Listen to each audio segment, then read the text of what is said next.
everything on that side of the pond. Good. Well, him. Well, had some interesting news come about. Oh, yeah? Gonna have a kid. You what? Wow. Gonna have a wee one. Oh, my God. Congrats. Thank you. We've known since October, but we wanted to wait a while. Yeah. That's always a safe plan. Mm-hmm. But went and did the first ultrasound, so it's all confirmed and everything looks good to go. Well, that's great news. Yeah, congrats to both of you. Thank you. Well, you'll have a level 1 character. Right by the little kid shirts, like new player created. Yes.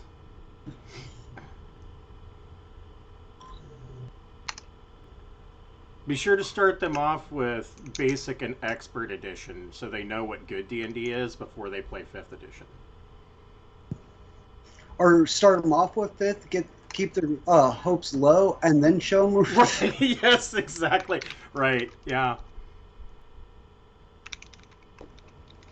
What do you mean I can pick any feat any time I want? Like, this is crazy. Right. Yeah. This is dumb. I was looking at the new update for the playtest. I do not like what they did with the clerics. No. I have checked out pretty much on the playtest since the second one. The first one, I had some hope that maybe they were going in the proper direction, and then since then, I wouldn't even call it a downhill decline. It's like they just jumped off the cliff entirely. Yeah, at this point, I'm honestly reconsidering. I was going to talk to you more about it. Redoing my character the exact same way, but using just 5th edition rules and not the playtest rules. Go right ahead. I have absolutely no problem with that. My opinion is 5th edition was bad enough before they started fucking with it. So there's only one thing that I did like with that they changed for the cleric, which was the that special ability, the one that turns on my damn Twilight. Right. What the fuck is that ability called? Divine Inspiration or something? Yeah, that or Well, your Twilight Aura is actually from Tasha's. Well, I meant the divine. It's not inspiration. It's divine channel. Mm. Well, yeah, but that is in Tasha's as well.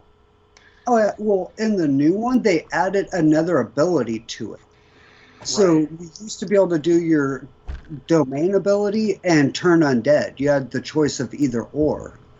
Well, in the new the playtest, they added a third one that you can do a heal spell out of that will that's up to like 30 feet. Oh. And it's a number of D8 equal to your proficiency bonus plus your caster level. Jesus. And you can do that. As many times. Well, you only get 2 uses of your divine channel, so it's pretty limited. So you're not going to abuse it, but you can bring, like, your front line guy goes down and you're in the back and like, all right, we're going to bring you up real quick. Right. And that would be really cool as a cleric ability. If they didn't make it so that literally every class in D&D now has healing ability. I mean, if it was kept the way that it used to be, where the only people that could heal were clerics at the very top of the list, druids number 2, and bards number 3. Mm-hmm. And then it would be like, well, shit, yeah, we want that cleric in our group because they can do massive amounts of healing, and nobody else can. But now everybody can do healing. And not only that, but it's not like it's really that big of a deal to begin with, because it's nigh impossible for a character to die. I mean, you get 3 death saves that are a 50%, well, 55% chance of succeeding. And I mean, you only fail on an 11 through 20, so, or I'm sorry, a 9 through 1.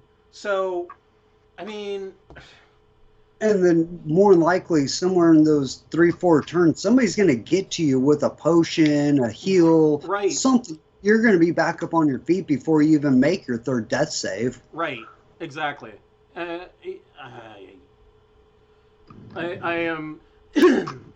I saw a meme that kind of summed it up, and don't get me wrong, I kind of like a lot of the stuff in Tasha's, but there's a lot of it that I don't like. But the stuff that I don't like about it is because it goes back to the original player's handbook for 5th edition, that, you know, these base concepts, that there's really no danger in anything that you're doing. There's no point to being an adventurer. There's no call to excitement, because your life is never truly in danger.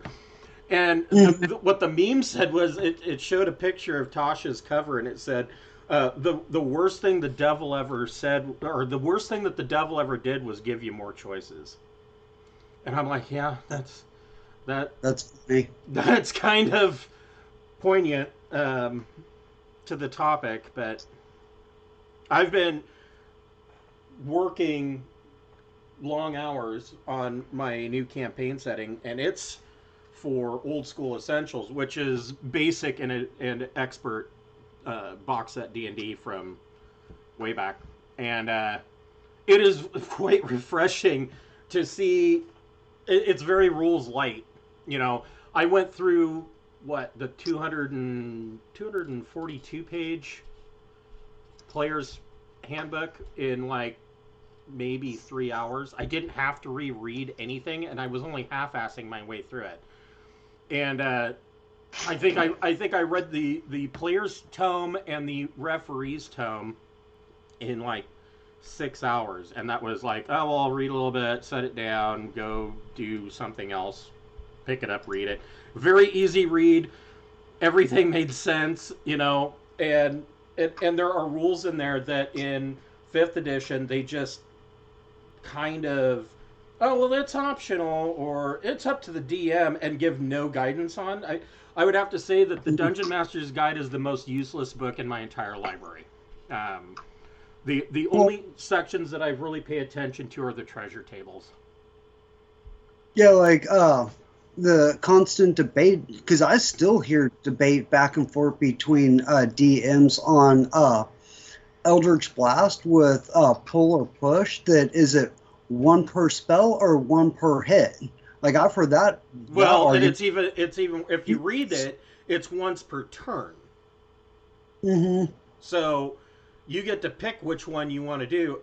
That's it. But to muddle matters even worse is that there is debate among DMs and players about, you know, how many turns do you get in a round? Well, the answer to that is you get 1. You get 1 fucking turn per round, period.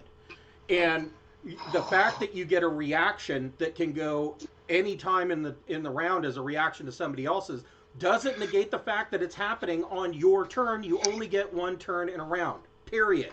If you are ruling that you are getting more than 1 turn in a round because of reactions, you are doing it wrong. There's no debate open for this. It is not open for discussion. You're wrong. And I cannot believe the number of threads that are 200, 300, 400 responses debating this on Reddit or Twitter. These people are idiots. It's that is one of the few times in the player's handbook that it is very plainly laid out. And you got these sparkle trolls running around wanting to tweak the rules to match what they're doing. No, you're doing it wrong. And the biggest problem with it is that 5th edition's action economy is a clusterfuck. And now they're going to make it even worse by adding more actions to that. Mm-hmm. So, yeah, I'm fucking done with Wizards.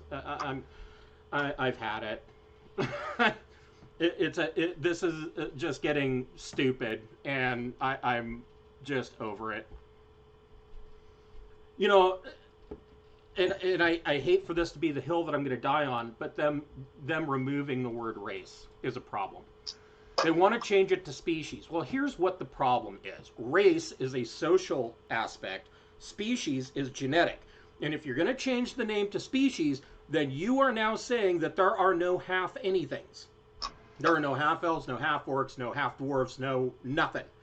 Because in reality, and I realize that this is a fantasy game, but if you're going to stick to the word species, you don't walk around seeing a half cat either. You don't see a half dog. I mean, that sounds like a Nickelodeon cartoon. Yeah, it is a Nickelodeon cartoon. So, you know, that their whole reasoning behind that and the word choice that they have chosen to go with, that's my line in the sand. I'm done. I can't blame you on that.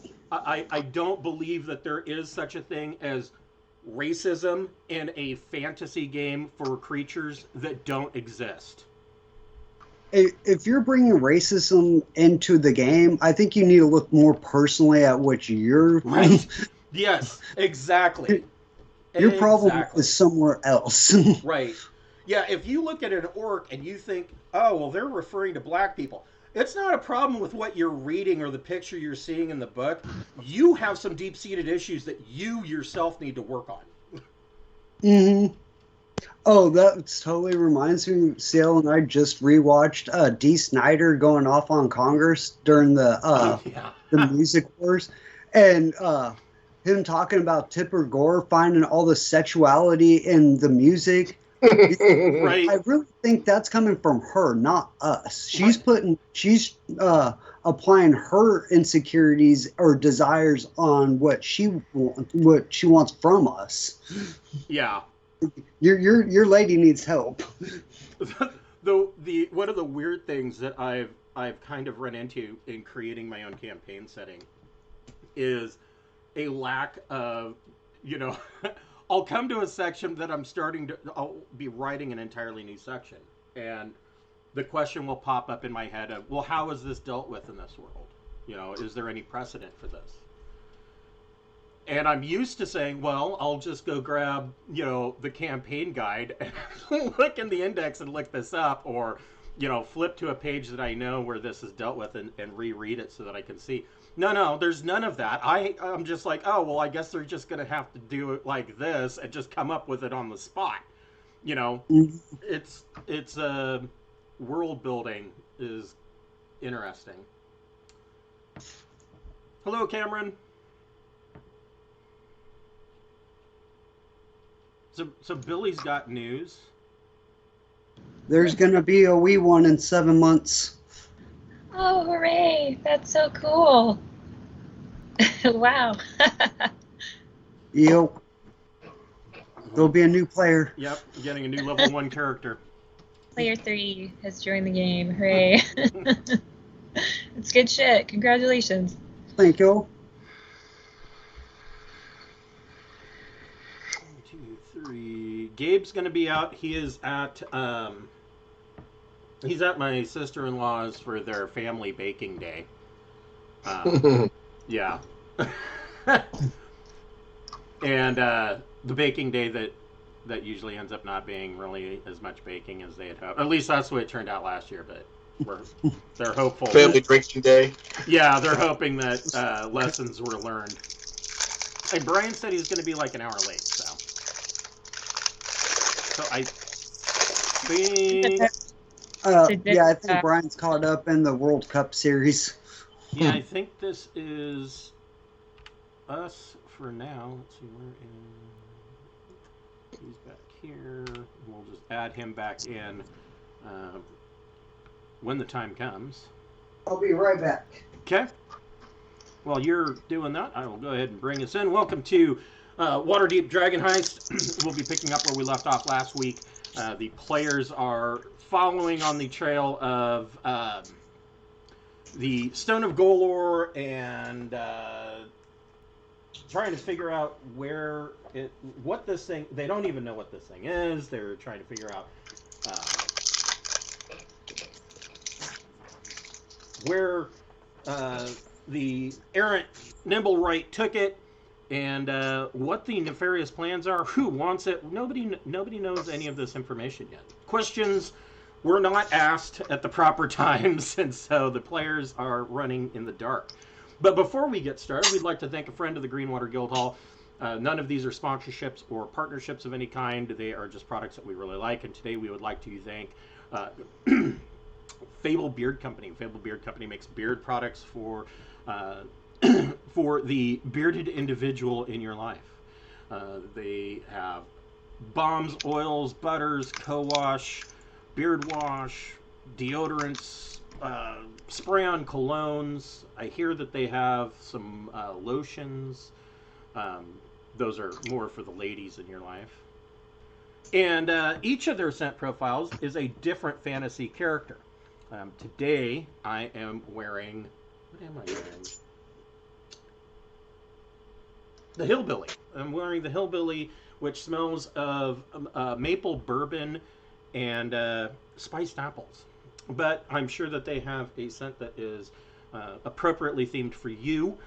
And if you are a first-time purchaser, go to fablebeardco.com, create an account, and they have a buy one, get one free option. You can put 2 oils into your cart, or a beard butter and an oil, and that second oil will be discounted to free. If you're a fan of our Waterdeep campaign, you should check out our webpage via Obsidian Portal. It is in the comments down below. The page, the adventure log rather, is written in the manner of broadsheets and deals with news around Waterdeep, sometimes stuff that's going on abroad. But the players, as they will be gaining in level, will be taking more and more of a front page aspect. So yeah, check it out. If you like what you see, please go to the front page, give us a thumbs up. We do like to see those fan likes, and we hope you enjoy. So, where we left off, you were in an alley, and the shit hit the fan, and you saw a dashing swashbuckler run off with whatever it is that you are after, take off across the rooftops. Impa King's imp is in hot pursuit, invisibly, and she had these 2 other individuals with her. Zorborg Yarkoth, who is a thug, and Averine Windriver, who's a general pain in the ass. And then there were the bugbears that were hiding in an alley that originally were kind of hiding there, ready to ambush anybody coming through the alley. We're not entirely sure that they're working together, but they're a part of the fight now anyways. And so we ended up on Averine's turn.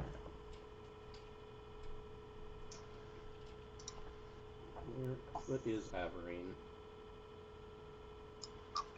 I know it's only been a week, but it feels longer.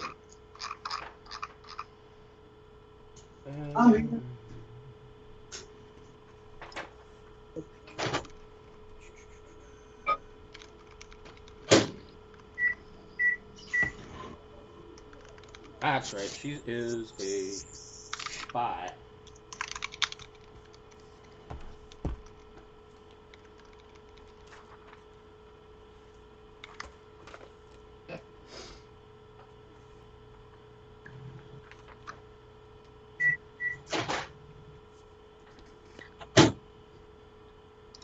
So, as a spy, she... That's right, we're in the middle of a fight. So she is restrained. She is going to attempt to make a... so, Edith, was that Entangle that you cast? Yeah, I used the wand in the alley. That's right. So she needs to make a strength check. Is that correct? Yeah, I believe so. I think it's only like Oh, it says DC 15. Okay. Well, let's see how Averine does. Yeah, 18. She is going to not be restrained any longer. This is still difficult terrain. She's going to use her cunning action. Or does she need to? She may not need to. Let's see.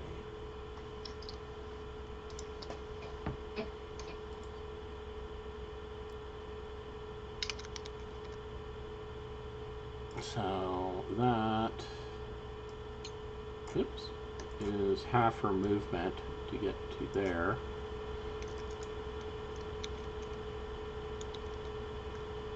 And she will take cover behind the big guy up here on the other side of the door, and that is her that is her turn. The bugbears all need to make a strength check for, what are they in? I think that was Sparkle's. Oh, Tangle. Is that an entangle? What is your spell save DC? 15. Okay. So they have the same problem.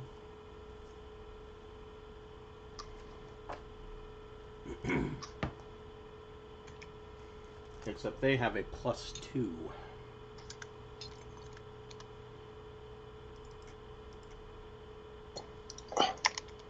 Yes.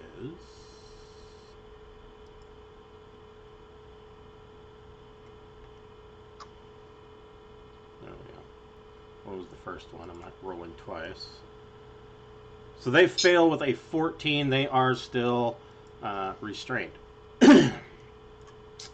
And that brings us to Sparkles of the Twilight. What would you like to do? Well,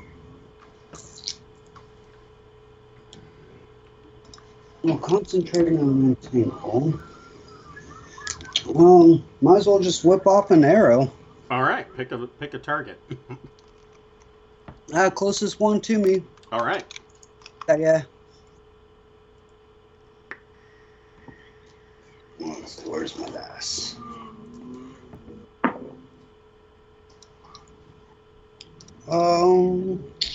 It's gonna be a 14. That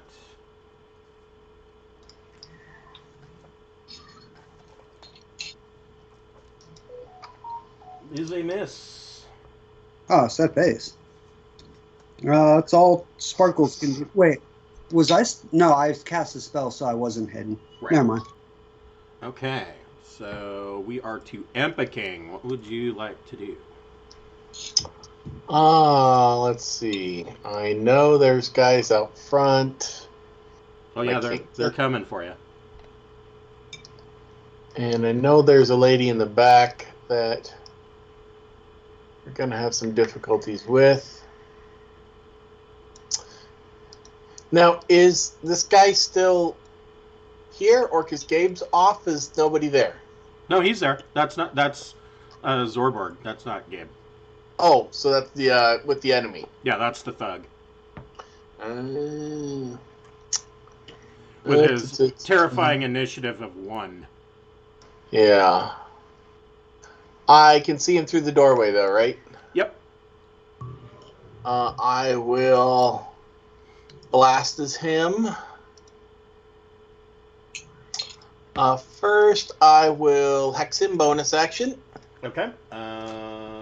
Is that... Are you picking a ability? Yeah. Strength saves. What the heck? Okay. And then Eldritch Blasty. Oh, there we go. 25 to hit. That hits. 9 whole points. That hurt greatly. And then I'm not so much running to make Edith target. I'm running so I can shoot whoever's coming. Okay. There we go. So I can see through both doors. as people approach. Okay. Edith, feel free to take cover yourself or exit the main doors, but I wanted the best distance I could get to shoot people following. Exit room left. Yes. Edith, what would you like to do? I think I'll, let me see. You can do another entangle in that room and then run. An idea. I was thinking of, let me see. Yeah, maybe I should do that. I think I'll just fill that room up with some more vines. Okay. Let's see here.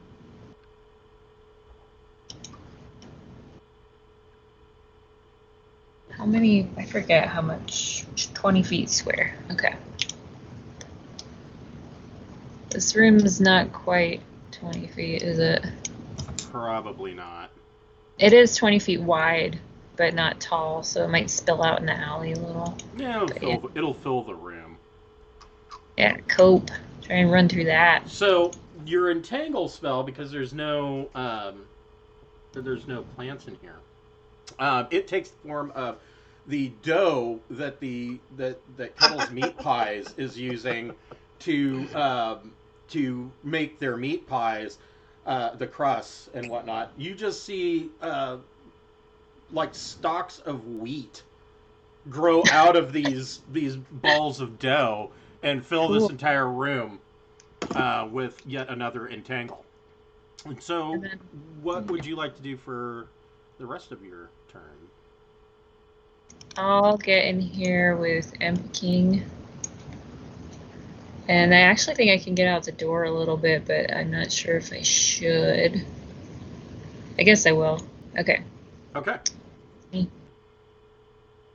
And of course, you can hear Epic King can hear it too as soon as the door is opened. The grumblings, loud grumblings of bugbears. Zorborg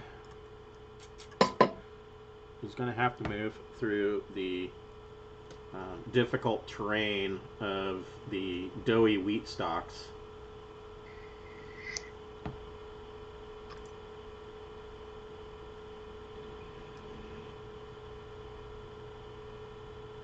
That is all of his movement.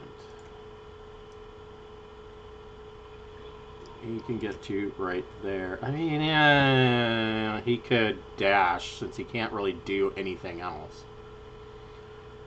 I don't think he's that dumb. He's going to go there and ready an action for in case anybody comes through the door. Averine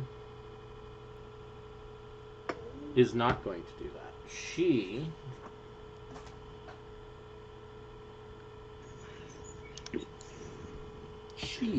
is going to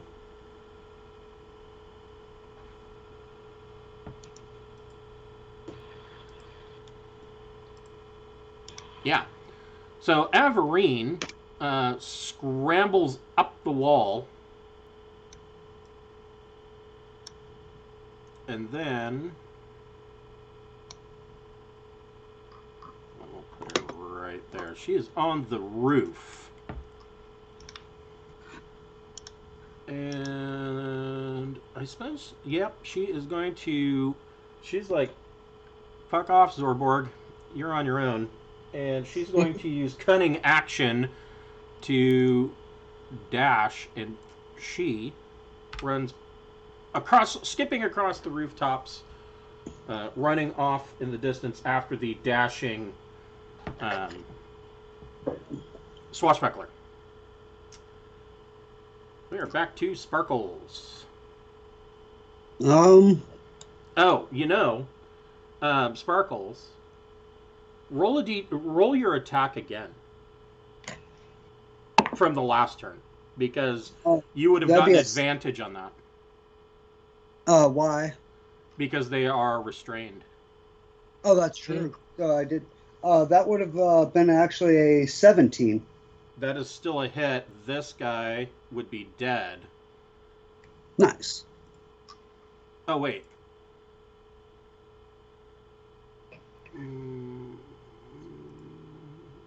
Yeah.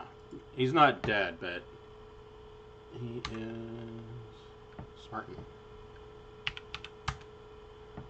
Okay. He's not dead, but that hurt greatly.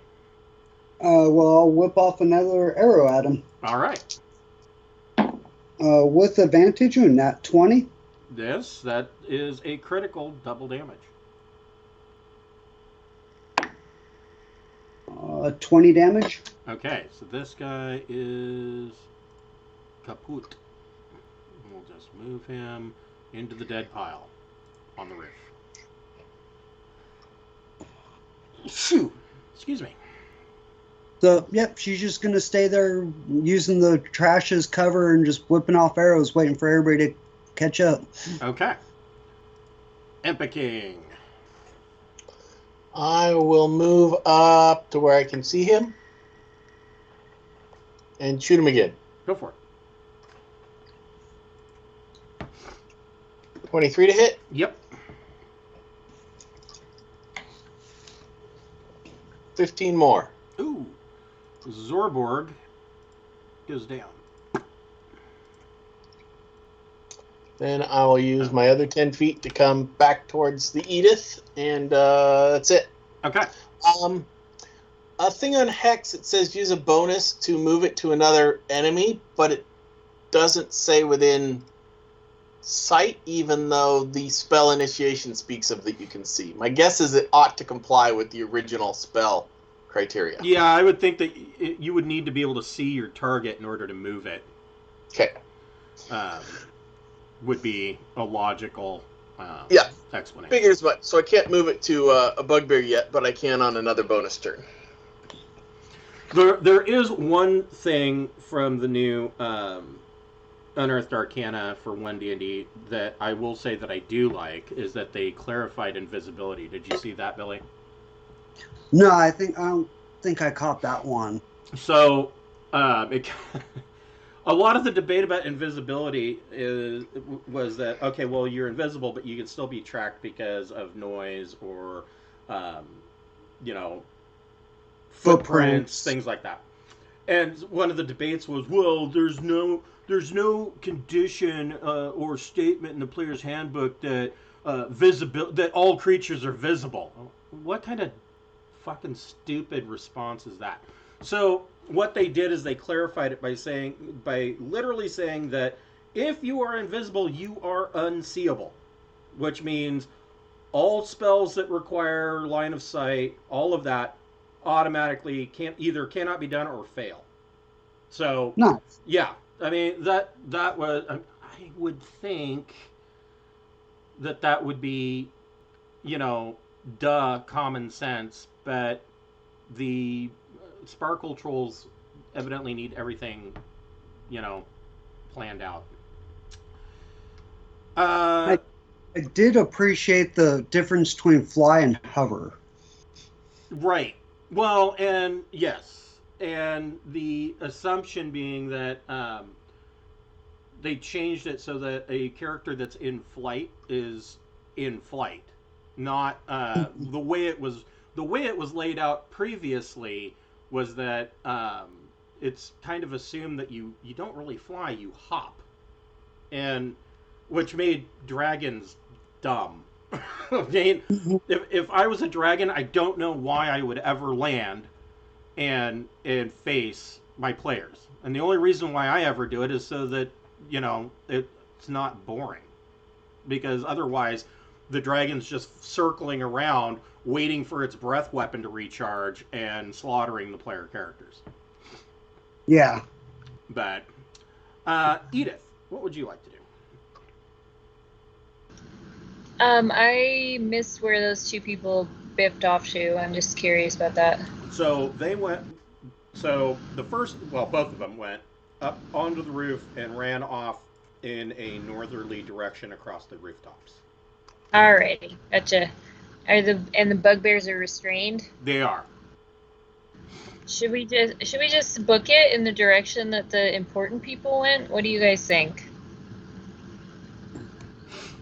I set my imp to follow the first person, but that went so-so the first time. I'm not sure. Yeah, I don't want to lose them, and I'm not sure that these bugbears actually matter, Well, get on your way. Okay, I'm gonna use Expeditious Retreat Okay. on me, and it'd be super if. Okay, 10 minutes. It's a bonus action. Okay.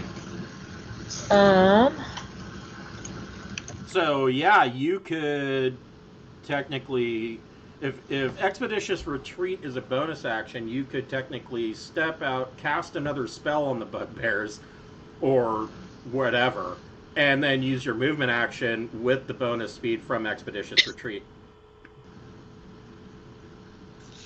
Okay.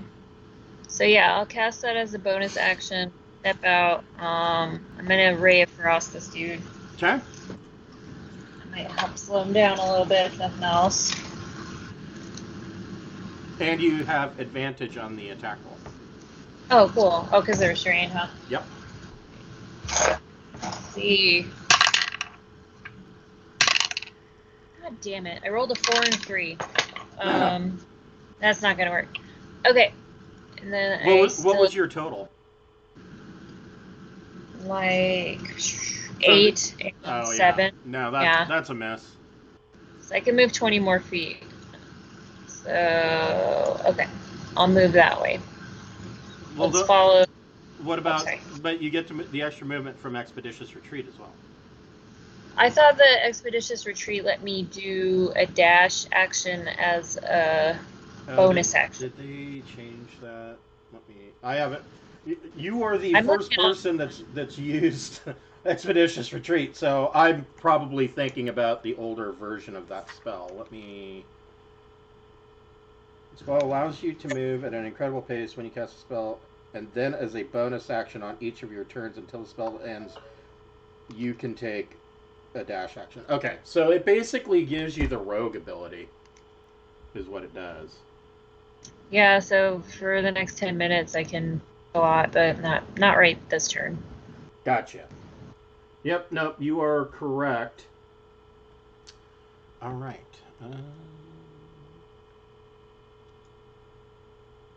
Bugbears are going to once again. God damn it. Bugbears are grumbling even louder. Sparkles, what would you like to do?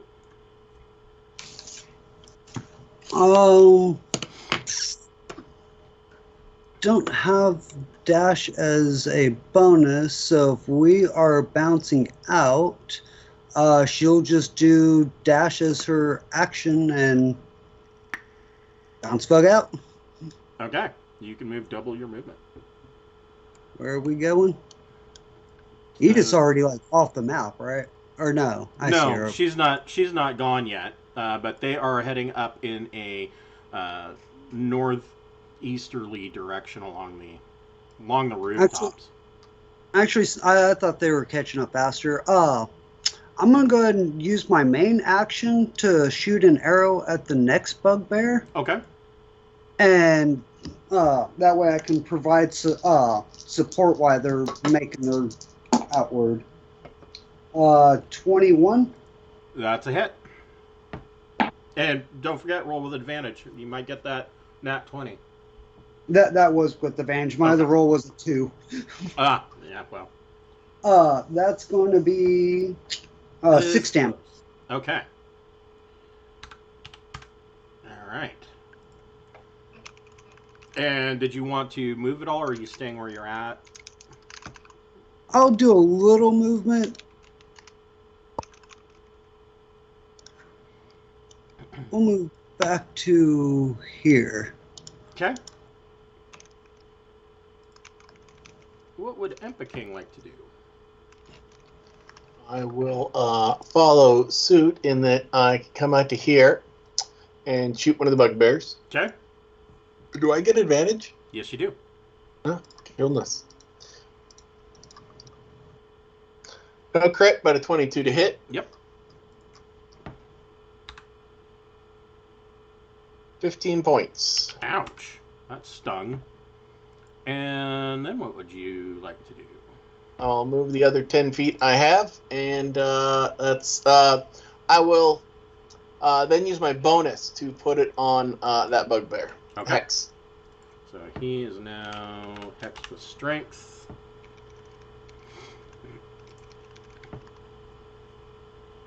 Yep, done. Okay. And Edith. Yep, she stepped away. Give Edith just a moment. There she is. I was just on the other side of my room. Okay. I don't... what's my range on my spells here? 60 feet. Okay, I can still try and freeze them again. Might as well. Ooh, a nat 20. What do you know? Double damage. I think this guy's going to eat a lot of shit. Probably. Well, let's see. I'll roll damage well. D8. 3. So 6. That is enough and drops another bugbear. Okay, and then I'm going to dash away. Yep. You can move 60. Yep. I would say that Edith is officially off the board, running in a northeasterly general direction. I'm all walking quickly. Yes, yes, you're speedy for me. old lady mall walking. Oh my god, finally. The bugbears finally figure out how to untie knots. And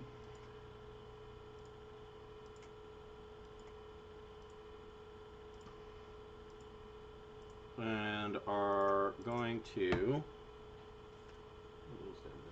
probably 30 feet, but it's never safe to assume. It is 30 feet. I was correct the first time. So,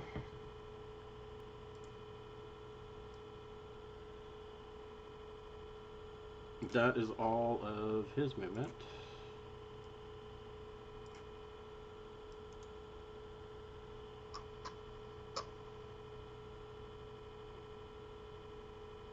That is all of his movement.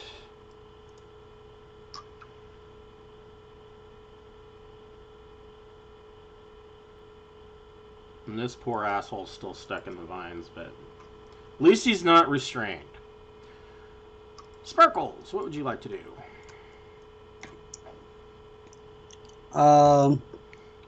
Dash action to catch up to Granny. Okay. All right. So you are running down the sidewalk after Edith and Empicang. I will shoot one of the bugbears. Okay. Which one? There you go. No advantage because he's out of restrained. 25 to hit. Yep. 11 points. Okay. And 30 feet of movement. Did you want to move Hex to him as well? Yes. Yeah, I forgot to re-roll that. You're right. 5 more points, so 16 total. Okay. All right. And then let's see, where's my 30 feet?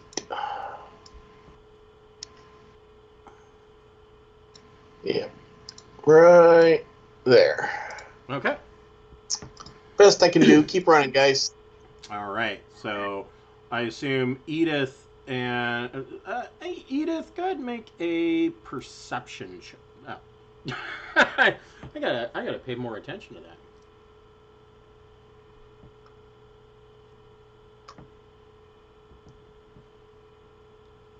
Okay, I promise that's the last time I step away. No, you're fine. It's my fault for failing my perception check. Speaking of perception checks, Edith, make a perception check. Okay.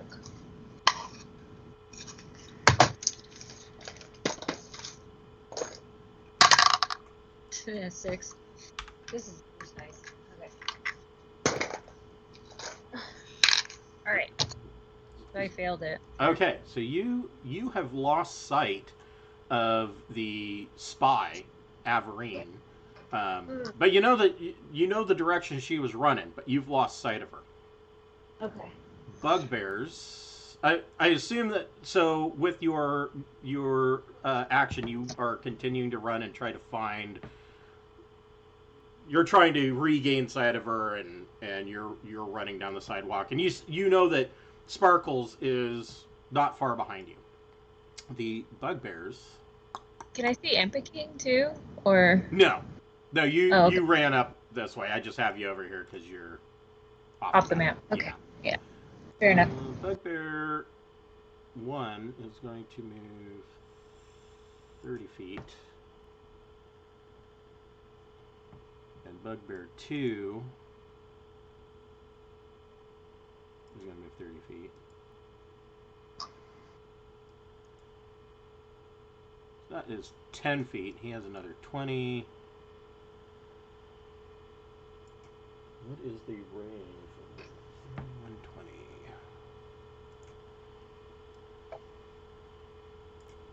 Shit. All three of them are at disadvantage to throw javelins due to range. So let's see how they do. First attack on Impa King. Yeah, that's a winner. Second attack on Impa King. Oh, look at that. And third attack on Impa King. Oh, I'm sorry. That was this is second attack. That's a fail. Ah, there we go.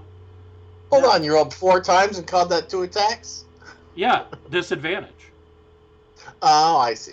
But that's a miss, and third attack. One got. One got you. So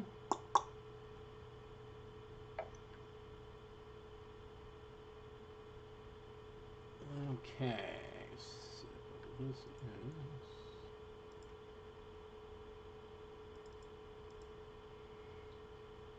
6 points of piercing damage from a javelin. Okay. And that is bugbears.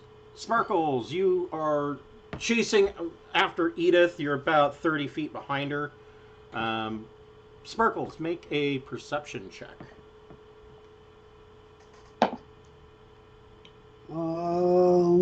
Sad 12. So you are able to keep the spy, Averine, barely in sight. You can see that there is, I mean, unless there's a lot of people that are using the rooftops as, instead of sidewalks, that must be the spy. You catch a sight of her boots every now and again, and you catch sight of somebody leaping from one rooftop to the next. So you have her in sight. Are you keeping that information to yourself, or are you yelling? You can see Edith looking up and not. It's clear to you that she has lost sight. Are you going to point that out, or? Oh, always. Okay. So Sparkles yells at Edith about 30 feet behind you, pointing and saying, "She's up there. She's up there." So you guys are back on track to follow this spy to wherever she's going. Sweet. Well, if she's up, can I fly up to match her if I see her? Certainly can. Cute. So you fly up to the rooftops, and you definitely are able to get a solid line of sight on this spy. The spy is about 90 feet ahead of Sparkles. She's about 60 feet ahead of Edith. Impa King, what would you like to do? If I have an action available at that, if we're keeping that pace, I'll take a shot at her too. Well, your action, and I apologize. I took your action for you into assuming that you're trying to keep her in sight, which would be difficult from street level. So that would have been the perception check. Oh, no problem. That works. So, Impa King, what would you like to do? I will come to the street corner here and look left and right. Are there crates or a barrel or any kind of soft cover? This would be soft cover. and down, when you look left, you can see Sparkles. You catch Sparkles flying up to the rooftop, and you can see Edith running down the street, trying to keep her eye on the gutter line and not break her hip as she's running. Is there a cart or anything in the street left or right? No. Just bare walls, huh? Yep, just sidewalk. Well, okay, I guess there's a little crate here. I will hold on here.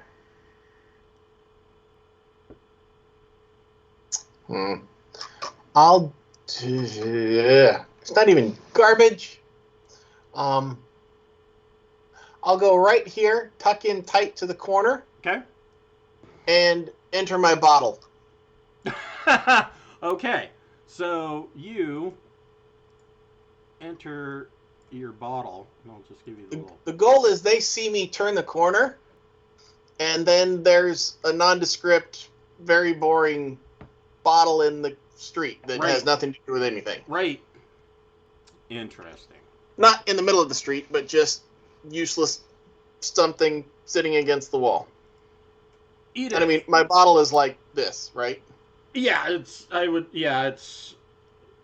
say that it is that in between size between vial and a glass Coke bottle. So yeah. I mean, like a real Coke bottle, not the modern. Don't drink too much Coke, you'll get fat. No, a laudanum bottle. Yes.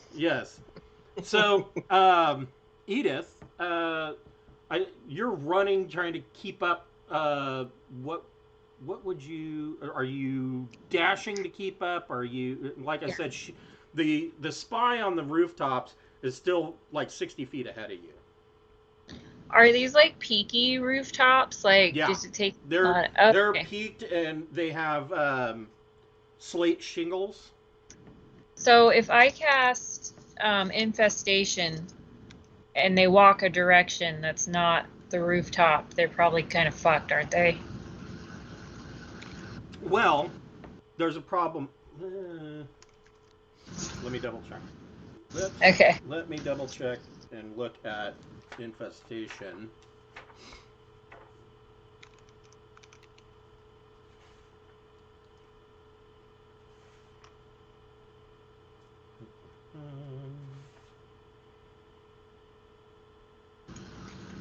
If this won't work, I'll just cast what they're on. Is infestation a Xanathar spell? I actually don't remember. Let me look. Take a look. Probably is. Because I know there's insect plague, but... No, this is Xanathar. Yeah.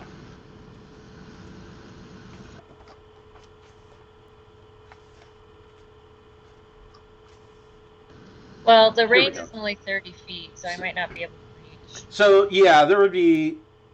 Let's see... So there's two problems. One, 30 feet, she's beyond 30 feet. And two, Edith doesn't have a direct line of sight on her. You know where she's at simply because that is what Sparkles has directed you to. You don't know... You can't see her.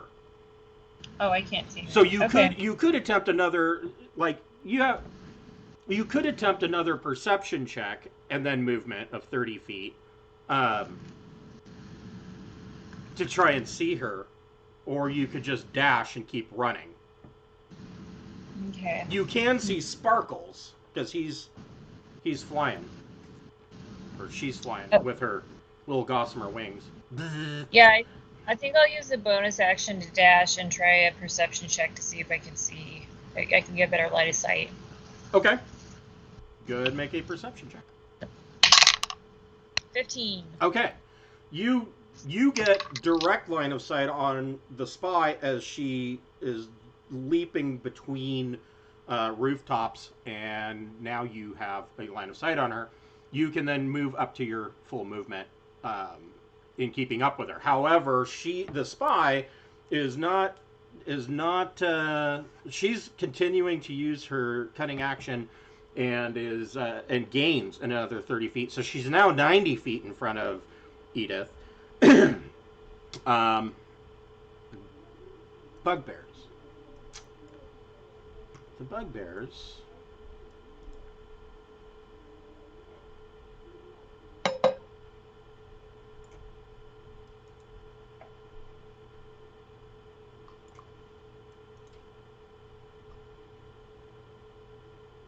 This bugbear is going to run dash all the way out to here and look left and right.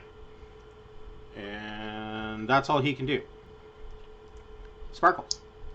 You are chasing after the spy. You have... she has gained 30 feet, so she's now 60 feet in front of you. Oh, I'm sorry. 60. Yeah, 60 feet in front of you. I'll make a 30-foot movement to close the distance to 30 foot. Okay. And I will whip off an arrow. Go for it. And because she's irritating me, I'm going to use one of my favorite foe features for the day. Okay. You're going to die, bitch. 17? That is a hit. Woo.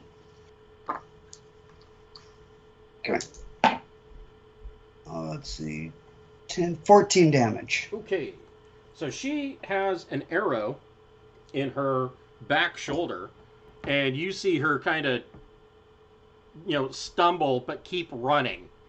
And when she stumbles, Edith, you can see where she stumbles, you see slate tiles falling off the roof and shattering on the sidewalk down below. Sweet. Empiking, you are in your bottle. Mm-hmm. Sipping a I can hear what's happening. And... I can hear what's happening outside, but I'm not going to leave my bottle if they aren't noticing me. Okay. Edith. She's 90 feet ahead of you. What would you like to do? And you've got line of sight on her. The only thing I have that can go 90 feet is Melf's acid arrow. Oh, yeah. Good old Melf. I have never cast that before. I just have it written down. Do it. Not to be confused with MILF's acid arrow, which I was gonna say. basically casts a magical arrow that made of acid that looks like a little silhouette of a stripper. All right, so let's see here. So it looks like I just roll it, basically. Yep. Okay, come on now. Verbal component is, I support single moms. Yeah.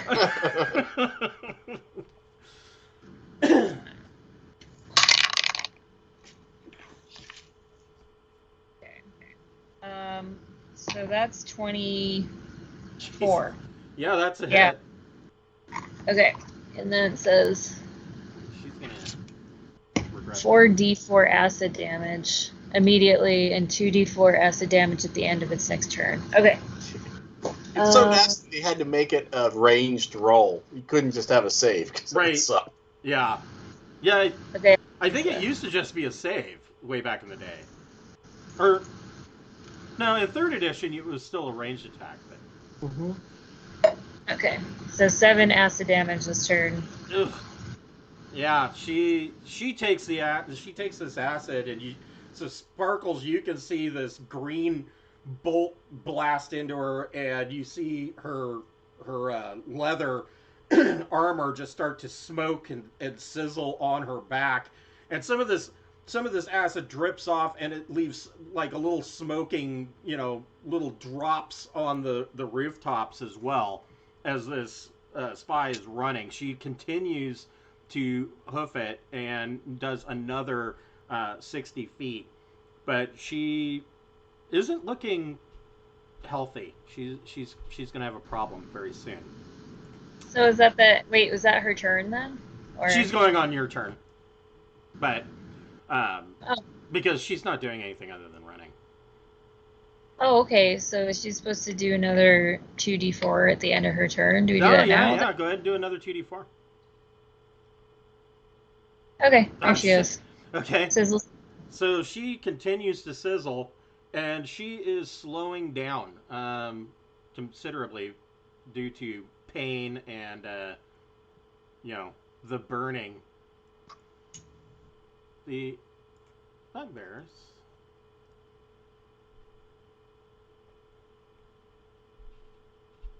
He's only going to go that far. And these two bugbears are going to make a perception check.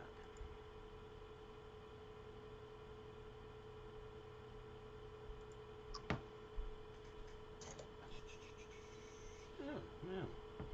They're not the most perceptive creatures. No, they see some trash lying around and some empty bottles. They don't see anything of particular note. Well, that's my desperation blade stealth, because I don't have any way to roll it. So the bugbears at this point, they're not going to chase after Sparkles and Edith, because they are way down at the sidewalk at this point. And not to mention the fact that the bugbears don't really want to be walking around or chasing anybody on an open street for something that's really not that important to them. And they choose to go back into the alley and simply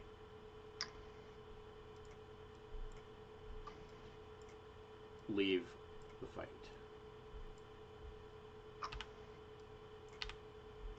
And we are now out of initiative. Oops, wrong button.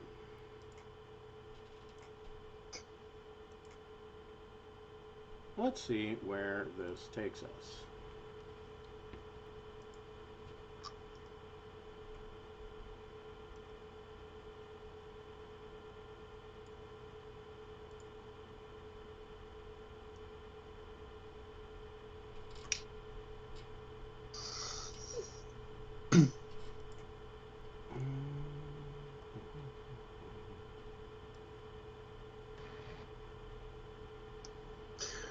When I hear the bugbears, move away, then I come out of my bottle and just casually walk towards where my imp says he's been tracking people. Okay.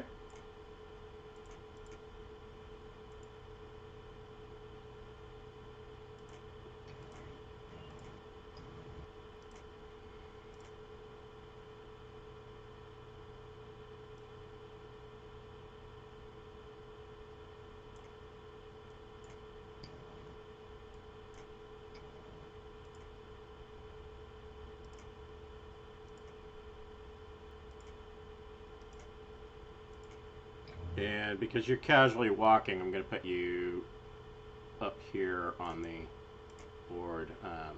You're not technically there yet. Okay. But if you're casually walking, you should be there in like 3 rounds.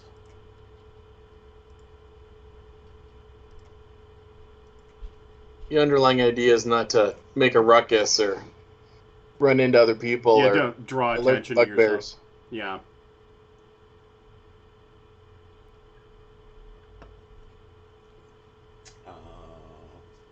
Impa King's not a fan of running. Right. To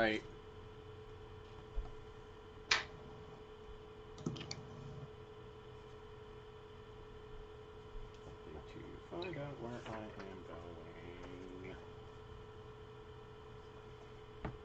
Did I say where I'm? Well, I know where I'm going, but 6. Okay. I was smart and I wrote it down.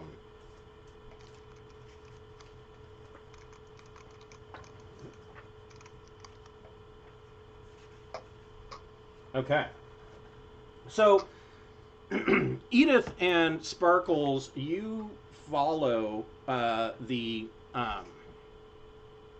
spy, and she, Edith, go ahead and roll another 2d4.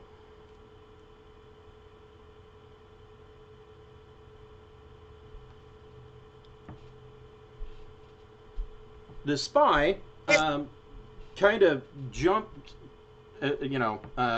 smoldering off of a roof and lands in front of a old theater. And she makes it to the front door, and then as the door is open, collapses and dies. smoldering of acid. So you see that she was trying to get into this theater, and that is where Sparkles and Edith are. What would you guys like to do? Should we just waltz in there? Let's rifle through the spy's pockets. You rifle through the pockets. Sparkles will keep her bow drawn and keep watch, so nobody sneaks up on us. How do I rifle through pockets? Do I do like investigate or something? You what now? Do I have to roll something like for? Yeah, roll a investigation check.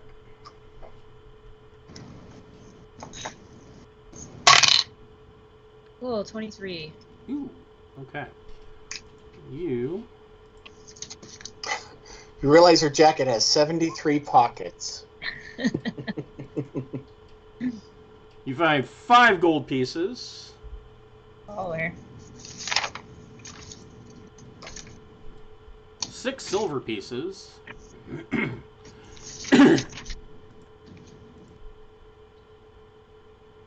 And 5 electrum pieces.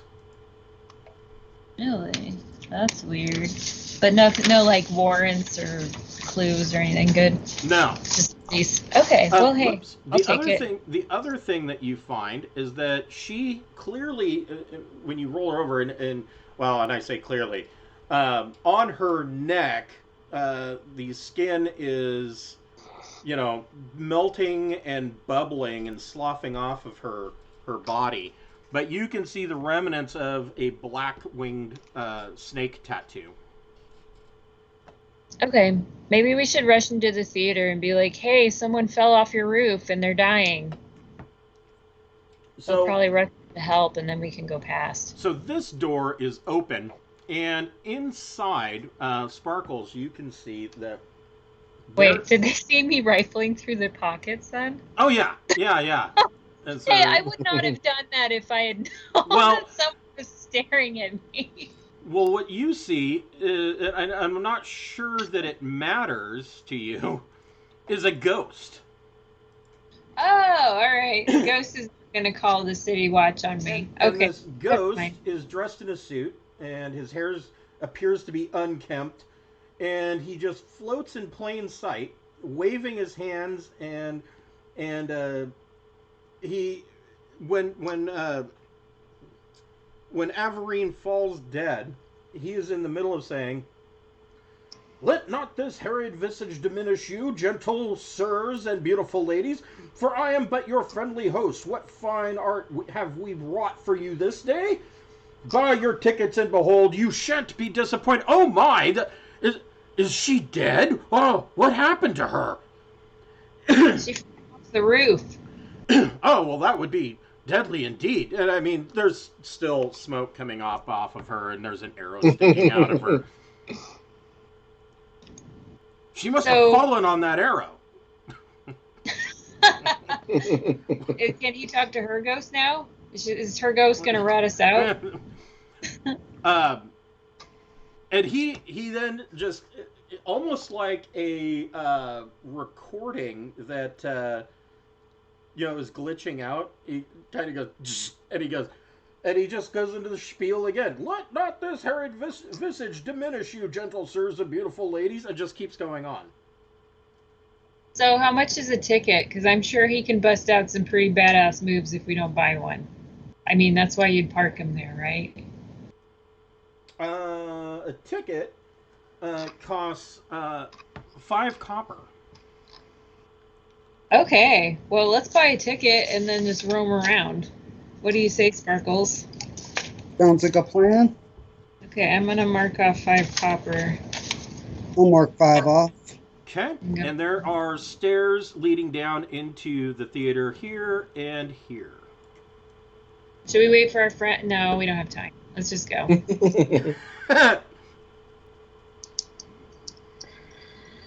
Fuck that bottle bum. Gotta search for a fucking bottle in an alleyway now. Where's Impiking? Oh, he's in the bottle again. I don't think I've told anybody about the bottle yet. No, we have I no don't know idea what what happened. happened to King. I thought he was still following us. So Edith's going to go to this stairwell. Sparkles, you're going to go. Are you going to this stairwell, or are you going to the same one as Edith? I'll follow Edith. Can't let Grandma go unprotected. Okay. That's so sweet. So you guys kind of get to the top here, and you see that this theater is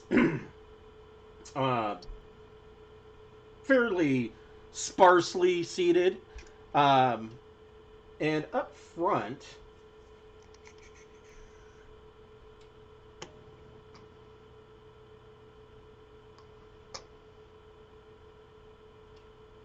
Up front, you see that there are these two violinists that are kind of warming up and tuning their instruments and, generally making an annoying racket, waiting for the stage production, which is up here, for people to come out onto stage and begin. This here, these squiggly lines, is a deep red velvet curtain that will rise up as the actors come out onto the stage. But there's like a couple of people sitting here. There's like a couple of people sitting here. It's not a packed house by any means. And you see that there are a group of people sitting here, and it's so outside. This is getting to be towards middle or late fall. It's rainy, and switching between that rain and wet snow in the evening, then going back to rain. The mornings there's a little bit of ice on the ground. It's getting to be colder part of the season, to the point where you are able to see your breath, and it is not warmer in here. So a lot of these people are sitting here waiting for the play to start, and they're kind of they're wearing heavy coats and wool cloaks, and their hands are bundled up in gloves. And so this is what you see. I will allow Sparkles and Edith to make a perception check. Perception. I got a 10. I got 18 plus 7, 25. Okay, so Sparkles, you pick somebody out of the crowd that you recognize. Oops, wrong button. You see the swashbuckler sitting here, and that took off ahead of everybody else, and you guys lost sight of her. And she is sitting behind two people sitting here, and she's kind of leaning forward, whispering to them. Ooh. Where's my imp? Oh, yeah. He is in here somewhere, but you aren't there yet. Well, I have his senses, and I can hear through him, and I can make my voice come out of him. So if he's present, I could maybe listen in on her conversation because he's invisible. Yes, you can do that. So, let's see here. Yeah, so the shivering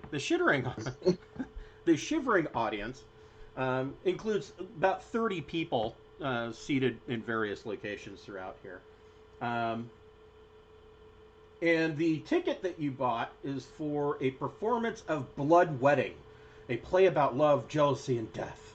In the story, a young woman is brought to a castle by a count, only to fall in love with his younger brother, a man of faith.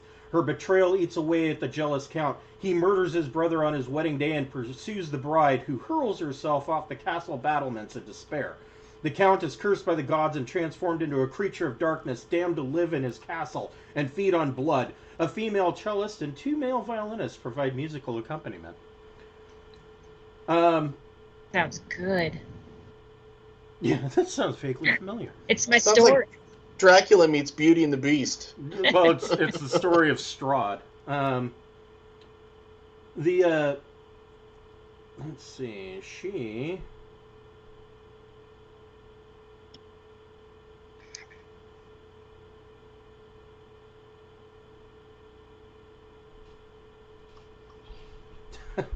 So the imp then identifies that she's talking to these two. And she says, the imp tells you that, tells Empeking, or Empeking learns by listening through the imp, that the swashbuckler is named Evette Blackwater. And that Evette is talking to a woman named Amath. And she's attempting to talk to this guy named Agorn. But Agorn is swept up in the beginning performance of the play and is moved by the performance and is fighting back tears. And so he's not listening very well.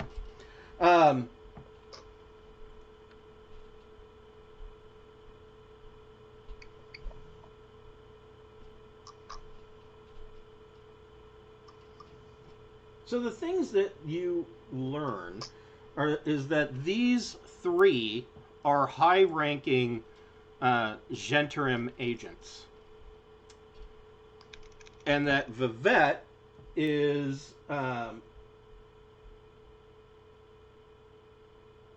she is attempting to deliver the Stone of Golorr to somebody named Manshoon. And I will allow Empeking to make a history check. Okay. Ooh, a whopping 14. So, on a 14, you, as you are casually walking down the street, your eyes kind of grow wide. You have heard tales of Manshoon. Manshoon was a terrible, terrible wizard. The original creator of the Gentarim hundreds of years ago. And it is said, and not just widely believed, but there's plenty of evidence to support it, that Manshoon died. But before doing so, he, in his magical experiments, he created many, many clones of himself with the idea that when he died, he would be able to transfer his essence into another clone. His experiment was incomplete. And what ended up happening was when he died, all of the clones activated at once. And all claimed to be the real Manshoon. And they generally despise one another because everybody else is a fake. And so many of the clones have been killed off, usually by one another. Sometimes the ones that get away and attempt to, reassert control over the Gentarim, they are put down by adventurers or, Elminster or people of note. And evidently, according to the conversation that you are hearing, is that there is a Manshoon clone active right now in Waterdeep. And she tells Agorn, or she tells Amath, because Agorn's not paying attention, that she is going to deliver the Stone of Golorr to Kolot Towers here in Waterdeep. What was the name of the towers? Kolot, Kolot. Okay. Do we know where that is? Well, you and Sparkles wouldn't be hearing this, but for They creepy. I haven't had a chance to tell them yet. Yeah. But for Empeking, let me.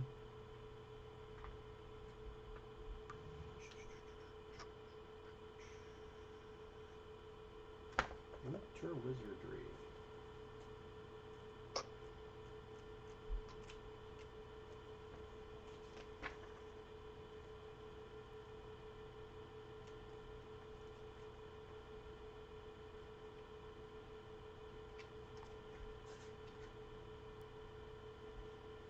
on your 14 for history,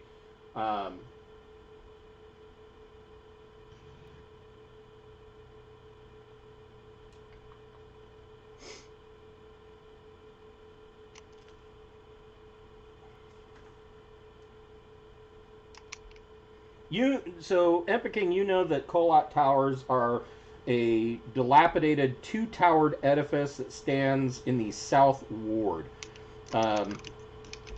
It's known for having it has a history of having been owned by a couple of wizards who are no longer around, and nothing has been done with the towers because there is a magical force field around the towers in the area. And so nobody's been able to get in, but it's well known that it sits there in the South Ward of Waterdeep. Okay. So, Sparkles, like I said, you have recognized Evette, and Edith. I guess Evette should probably get a perception check as well to see if she's completely boned or just partially boned.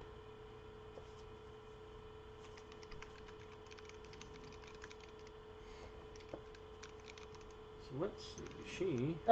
I need to make a perception check, or she does? She does. Oh, okay. I got confused. No, she doesn't notice you guys. So I know Sparkles, you are a part of the Emerald Enclave. Edith, what faction did you join? Well, you're a part of the you're a part of the Guild of Magus and Protectors. I know that, but did you pick a faction or? Yeah, I picked the Harpers because it seemed the most like the okay. AARP or something. Yes. So Edith gets a free perception check. Oh, cool. 14. Okay. Edith, you notice another person sitting back here, and you recognize her probably from the Harper's club meetings.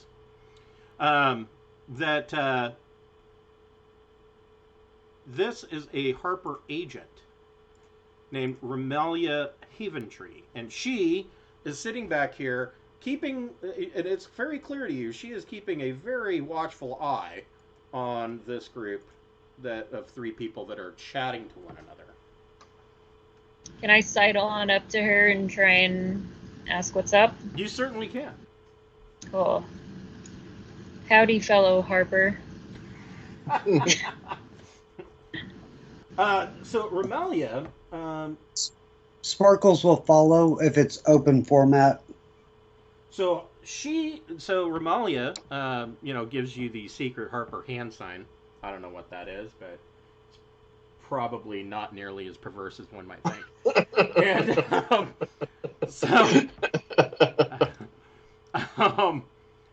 I did the West Side Gangster thing. You didn't see it, but yeah. Right? Yeah. Yeah, she flashes gang signs. And Remelia, as you sit down, she says, oh good, another Harper. She says that she suspects Agorn of being a high-ranking Zent, and she's been watching him for a while, hoping to identify other Zhentarim leaders in Waterdeep. Although she appears to be lone, she says the two violinists up here on stage are actually Harper agents as well. Ooh. They are spies under her command. And she says Agorn and Amath have been watching the play. She says Agorn seems to be particularly moved by the play. I personally don't think it's very good, but, he is a man of the arts, evidently. Sparkles, what are you doing? Following. I'm just tagging along with Edith. Okay, so you're sitting down over here as well, watching this group. And Epic King, you finally saunter up to the front door, and inside is Malcolm going about his spiel. What fine art have we wrought for you this day? Buy your tickets and behold, you shan't be disappointed. Yeah. Give me a ticket. I know where I'm going. Okay, so 5 copper for a ticket, and you can choose where you would like to sit. Well, I've got the imp inside, so I know where they went. Yeah, so I can just kind of... The imp is, like, sitting right here. I just come and sit down next to Sparkles. I'm like, I survived somehow. Yes, I survived somehow. That's a great movie. That movie really should have gotten an Oscar. Yes. Best acting from a thumb on screen. Yes. So did Epic King tell us about the towers thing or not? He can. That's his choice if he would like to. Oh yeah, in between whether Edith's talking with the Harper or Sparkles is, obviously we're in a theater, so I don't want to. Hey guys, listen to this. I cast thaumaturgy. Oh. No, in between loud parts of the performance, I'll update them that the imp is listening in on the conversation 15 feet in front of us, so we can just play it cool. All right. Because we might we might be able to just fuck off out of here and go to the tower. Yep. That seems a lot We better. can get ahead of her and catch her at the tower. Yeah. Do you guys want to do that? Should we leave halfway through? Yeah. Sounds like a plan. These are the worst Zhentarim agents ever. High-ranking my ass. So you guys are just going to head straight for the towers? Yeah, I tell my imp to stick with her, listen to the rest of the conversation so that we get as much as possible, and I'll be able to use him like a GPS device. The closer she gets to the towers, the imp will update me. So the other question is, so you tell them about Kolat Towers. Are you going to tell them about about what you know that they're delivering this to Manchun? The Harbor Agent? Yeah, I think I should. Well, I mean, is Empeking telling you about Manchun? Yeah. I would know his danger level and history. He's S-class at least, so yes. Yeah. I'm not going to tell them how I know this, so much as this is what I've learned type of perspective. So, I mean, with this new information, are you certain that you want to head to Kolat Towers just yet? Is my question. So the Harper agent that's watching these three, is there going to be confrontation here that we need to help with, or is intercepting the stone like a better thing to do? They seem to know more about all this crap than we do. Like, we don't even know what the stone does. So, yeah, I mean, if you want to ask Romalia about the stone, she's willing to tell you what she knows. Sweet. Yes, I do want to know. So she whispered tones. You guys are all leaning around Romalia, listening in on this. And Romalia tells you that the belief is that when... first she tells you the first part that she starts off with is information that you, I think, already know, that you learned from the House of Inspired Hands, which really sounds like a massage parlor and not a House of Gond. But anyways... She tells you that the Stone of Golorr was actually an aboleth that had been converted into this, magically transformed into this stone.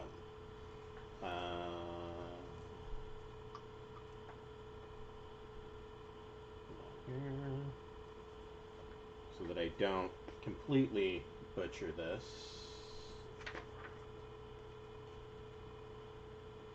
So, yeah, it's a glossy greenish-gray stone that fits in the palm of your hand.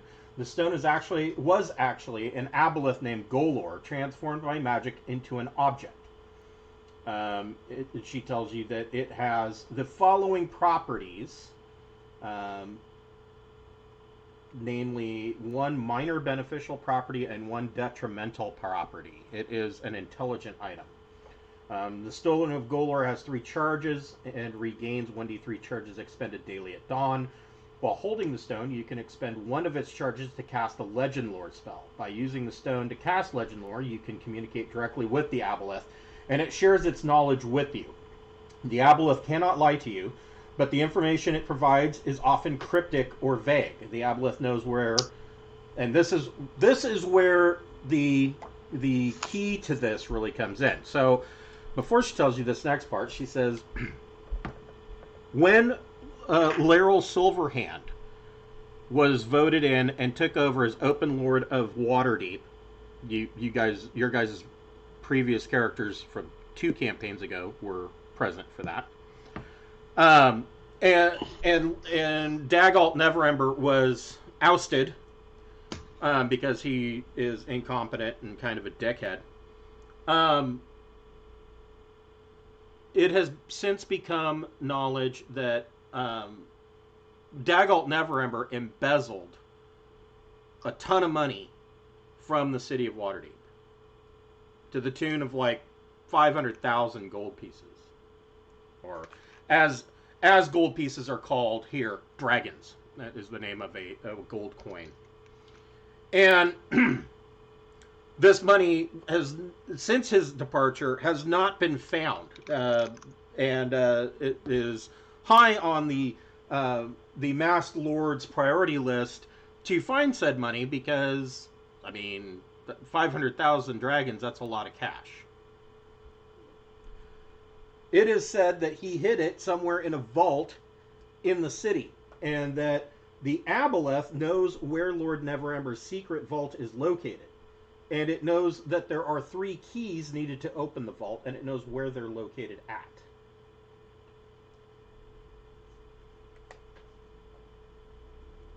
And so, and then my question to you is, are you informing Romalia what you know about Manshoon and Kolot Towers? Are you telling her this?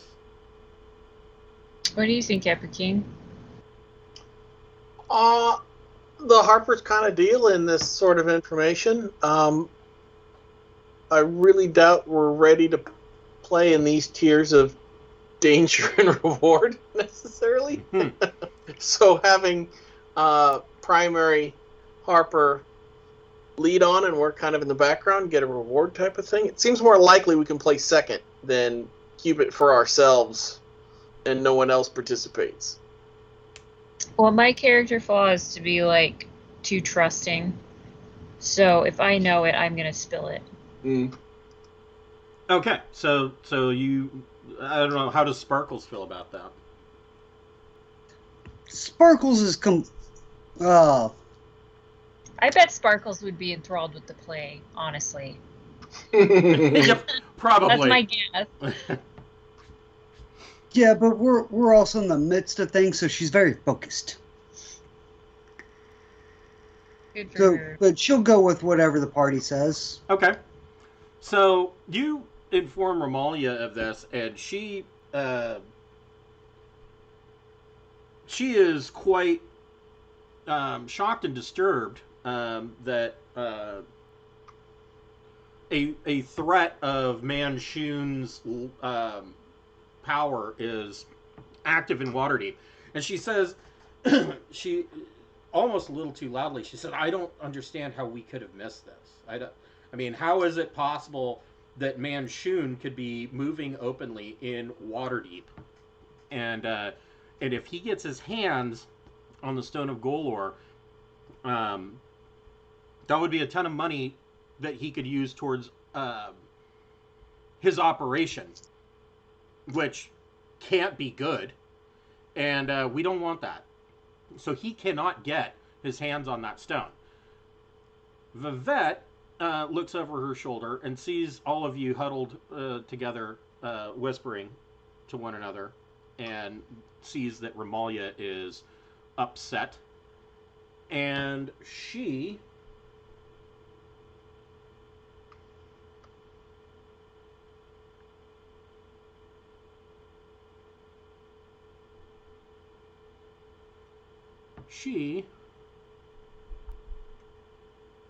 gets up. There.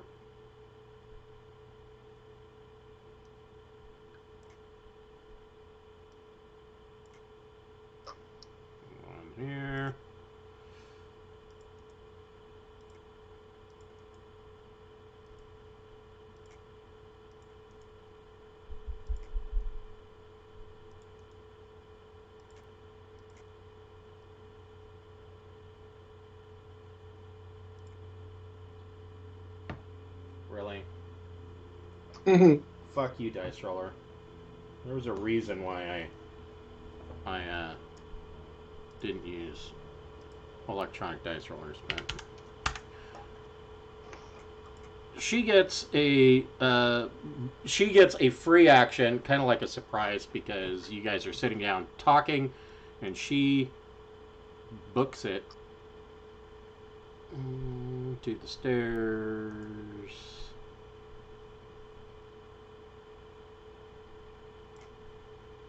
To there.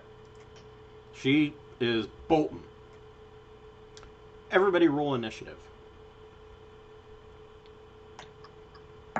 Yeah.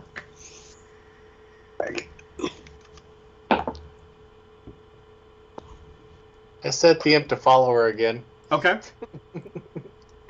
I'll just spend the rest of the game always putting GPS trackers on people. Yes, right. Ankle bracelets. Voice-activated recorder and a GPS tracker.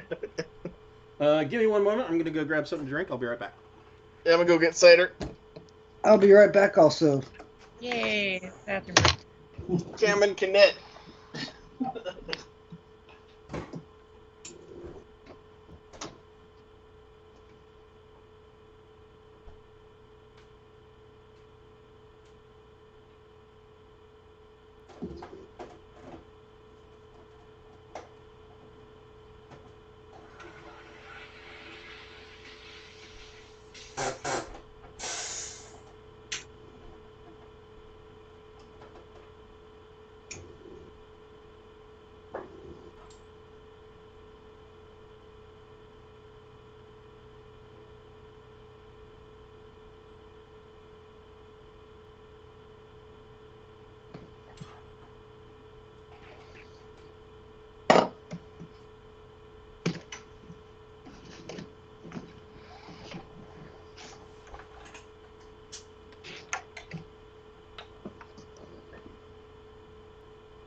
All right.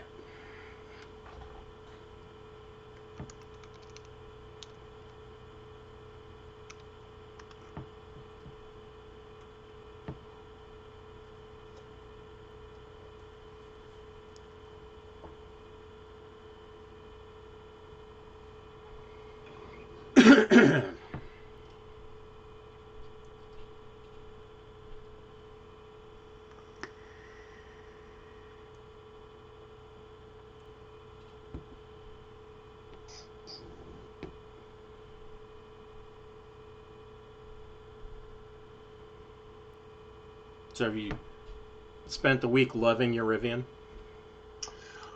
Obviously, it's pretty cool. I've vacillated on the shouldn't I be doing things with the it shouldn't dictate my life. So I went and I've been still cleaning up the FJ. So all the little nooks and crannies of the FJ, and I put it all in a bag, and then I wonder where I'll put it in the Rivian, or do I need to keep it, and that sort of thing. So little by little, I found a little bin for the front because there's kind of a purse place, but it's a giant slidey flat spot. So I found a little collapsible bin that fits there pretty well. And Nice. But I had to go read up on the manual because where are all the wiper controls? Which button does exactly what? I'm not gonna, stick my head under the steering wheel while I'm underway. Right. But drove it to bowling last night, and even in the wet weather, the auto wipers do a pretty respectable job of not needing you to pay attention to them. I'm surprised that they didn't take that extra step and make like the lights and the wipers and the windshield cleaner just voice activated. One of the problems with voice activation, and this is true, I mean, even since the earliest days, do you make it all local? They're already highly integrated in software. There's no Android Auto. There's no CarPlay. It's all through their interface like a Tesla. They're controlling the whole API. Right. They do have Alexa integration, but they've got to write the skill for what they think is a good idea to have a person able to do. Right. You can tell it to open the front, but it's got to then know your not in park, and it's not allowed to do that. Right. Yeah, so that's true. There's how many commands is the person going to remember? You know, Alexa, turn on the wipers at 80%. It's kind of right. Well, and you don't want it to miss here. You know, I mean that happens here a lot. Instead of turning on, you know, the Christmas lights, it'll turn off the coffee pot, or you know. You've got to remember your commonly used lights and your commonly used phrases so that you can enunciate and be functional. Right. But you know, a lot of the automatic windshield wiper things, it's like it either doesn't work in splattery rain or it jumps to max speed in moderate rain. And this is actually just very naturally. I didn't have to touch it. Nice. I think it has auto headlights too, but man, the beams on this sucker are... I don't think I need high beams anymore. Right. Well, if it does 0 to 60 in 3 seconds, they want to make sure that people can see it coming. Yeah, there's no mistaking it when it's looking at you. Right, right. I'm blind. There must be a Rivian behind me. I'm blind and getting blinder. It's moving. Blindness is closing quickly. Is Brian still gonna join? I don't know. Okay. I know, I think he's tied up watching the World Cup. Oh, okay. I'm going to send him a quick message and see. Yeah, he said about an hour late. I guess that would depend on penalty kicks and whatnot. I mean, me personally, I don't see the appeal. I think rather than watching soccer, I can think of better things to do with a rubber cock and a bucket of eggs, but that's me. I have to admit, I've never considered what might involve those two items. Is that like a pestle and mortar to make scrambled eggs? Yeah, you know.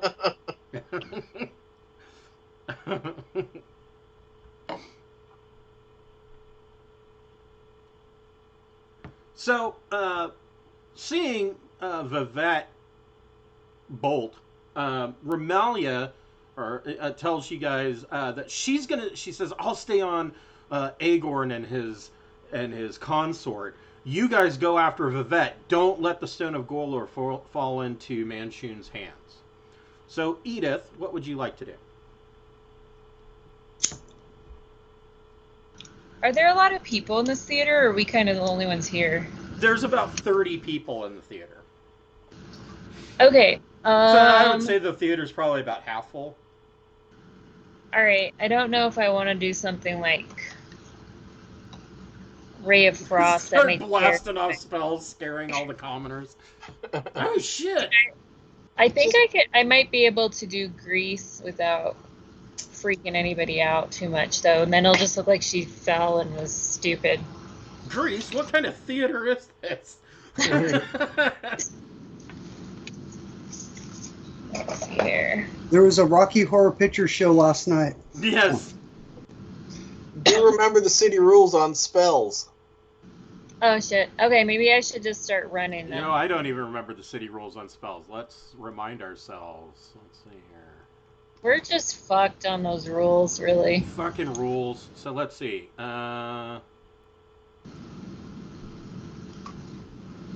Just remember, it's only illegal if you get caught. Yeah, I've been saying that for years. Disturbing the peace, I guess. 25 GP. Damages. I don't know. Using magic to influence a citizen. Oh, that's not what I'm doing. No. Well, I mean, it depends on your use of grease, really. And I wouldn't say, I mean, it could be a crime against the gods, but here we go. Crimes against citizens, disturbing the peace, murdering a citizen, robbery, slavery. Yeah, I think you're okay. Using magic to influence a lord without... See, and this is very specific. Using magic to influence a lord without consent. Doesn't really... They don't really care about the shopkeeper, but definitely not a noble person. Or an official. Yeah, I'm just slowing them down, I think. Yeah, no, you should be fine, and I don't. Grease doesn't cause any permanent damage. My sciatica. Yeah, I mean, yeah.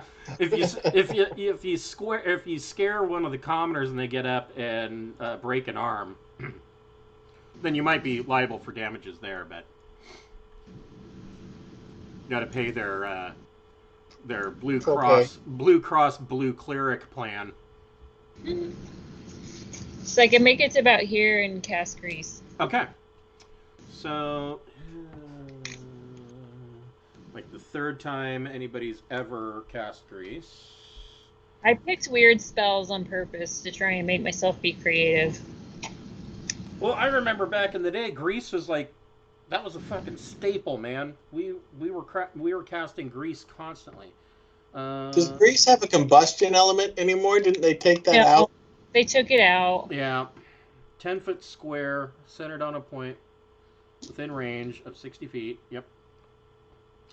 Each creature standing in the area must succeed on a dexterity saving throw or fall prone.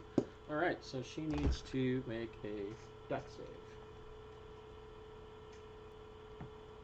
I feel like if it's where you're running, it should be a disadvantage, but I do not make the rules, so. She gets a 16. What is your spell save DC? 13. Oh, so they make it. So she saves. She does not go prone. What else does it say? Oh, Brian just said he'll be on in about 5. Okay. So it then says a creature that enters the area or ends its turn there must also succeed on a dexterity saving throw or fall prone. So she makes her dex save. She does not fall prone. And that area is now slippery. So she'll have to do it again when it's her turn. And then, yeah. Well, when she enters the area or ends her turn there. Oh, ends her turn. Oh, Yeah, okay. So she's just on difficult terrain. It doesn't even say that it's difficult terrain. It just says make a save or fall prone if you enter the area or end your turn there. Turns it into difficult terrain. Yeah. Yeah. Slick Grease covers the ground and turns it into difficult terrain for the duration. Okay. Yes, you're correct in the first paragraph. So, yeah, so she is in difficult terrain. All right. That makes sense. And then I moved, and I think that's all I can do for right now. Okay. Empike, what would you like to do? I will, under my breath, let them know that the imp is going to follow her too, and so we can just let her think we're chasing her. Okay.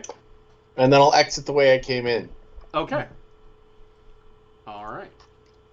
And if you want, you can take a dash action, or, I mean, if you're trying to be casual. Normal. I'm just leaving the other way. All right. Sparkles. Fly casual. Yes, fly casual. Sparkles, what would you like to do? Well, I guess if that's the plan, she'll casually follow along behind Impikeen. Okay. Maybe a light whistle and a nonchalant. I forgot my own character. Let's see here. So.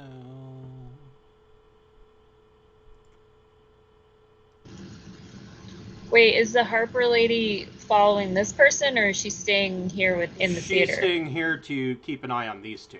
Oh, that's what I thought. I was just making sure. That's 20 feet. She is using a dash action. And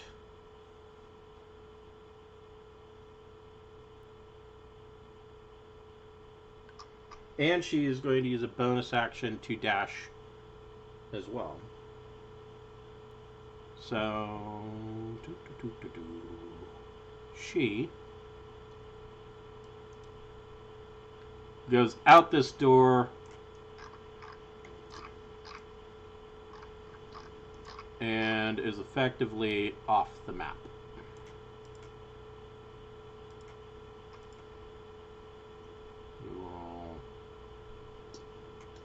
Yeah, that's fine.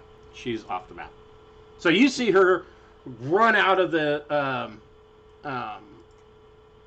grease and out this side door. You're kind of not in initiative anymore. So Edith, seeing this, what would you like to do? I'll take the dash action. 20.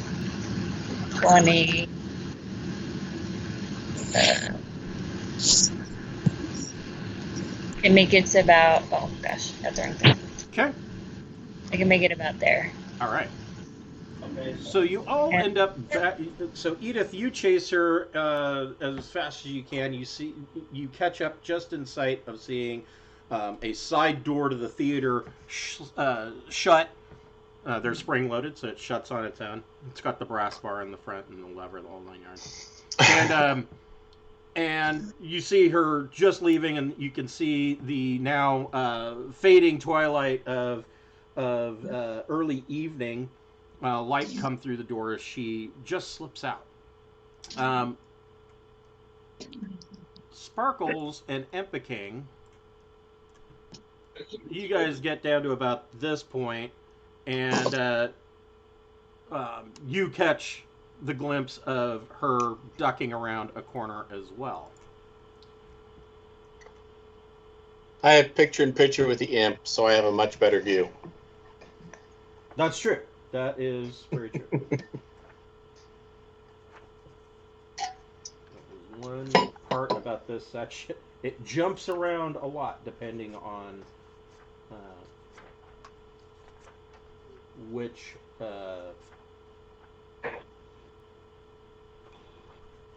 season you're doing. And I have further muddled affairs by using another season and keeping it, in between the two. So, I have to make my life difficult. Our life, everybody's life. There he is. Well, you showed up at the perfect time. Assuming my computer will work with me. Yeah? It's like, you're trying to update, right? No, I'm not trying to update. You sure you're not trying to update? Yes. Always trying to update.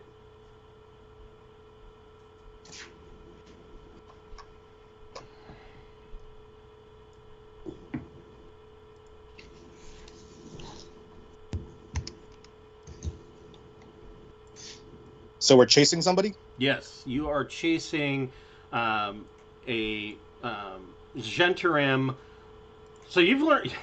You guys have learned a lot. So you are chasing a Gentarim swashbuckler who is in possession of the Stone of Golorr. You have learned that she is in the process of trying to deliver it to a Manchun clone at some place called Kolot Towers in the South Ward. And you know that Manchun was a big bad wizard hundreds of years ago who initially formed. He's the person who created the Gentarim, and before his death, he had messed around with experiments in cheating death by creating clones, and his experiments were not complete.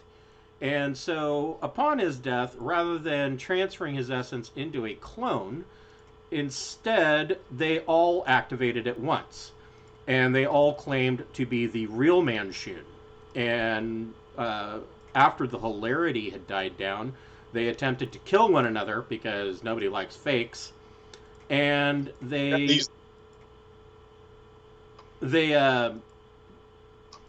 again claiming to be the real Manchun. Would you please stand up? Have gone about multiple different times trying to, reassert control over the Zentrim, or various subplots. They've been put down by various adventuring parties or notable influences like Elminster, etc., the Harpers. And the Harpers, they just met up with a Harper agent named Ramalia Haventree, who has been following a pair of Zent agents that she assumes are high-ranking, and she's been spying on them. And they explain the situation to her. She is shocked and dismayed, and a little aghast that there is a Manshoon clone active in Waterdeep, and she's completely baffled as to how somebody of that that repute has been able to actively operate in Waterdeep and escape the notice of the Harpers. And so they just chased. Of course, when this happened, the swashbuckler noticed and made a run for it in possession of the Stone of Golorr. So Ramalia Haventree told you guys to stop her, make sure that she does not give that to Manshoon, and that she was going to stay there and continue to monitor the two Zent agents while you guys try to stop this. She told you that the Stone of Golorr was an aboleth that has been magically transformed into this palm-sized stone. It is, and just for continuity's sake, this is the Stone of Golorr. That it is an intelligent object, and that when Laeral Silverhand took control as Open Lord of Waterdeep, which your guys' characters were a part of 2 campaigns ago, and ousted Daggalt Neverember, it was soon learned that Daggalt had embezzled something to the tune of 500,000, maybe 1 million gold pieces, known as, in Waterdeep, the gold piece is a dragon. And that it has been a high priority for the masked lords of Waterdeep to find this stash of dragons, and so far they have not been able to find it. But the Stone of Golorr is said to not only know where this vault is, but it also is aware of where the location of the 3 keys are located that will open the vault. And Ramalia told you guys that that sum of money cannot fall into Manshoon's hands, because he's going to use that money to further his operation, and that kind of money is going to go a long way. And so, essentially it's like a terrorist organization just suddenly coming into like $1 billion. That's not something that anybody wants. And so you have followed the imp and whatnot to this location. Jeff, have your imp make a well, hold on. So the imp is going to know certain things. The imp knows. It's been within 10 or 20 feet of her the whole time. Right. So the imp's going to know the general layout of this area. Especially considering the imp can fly.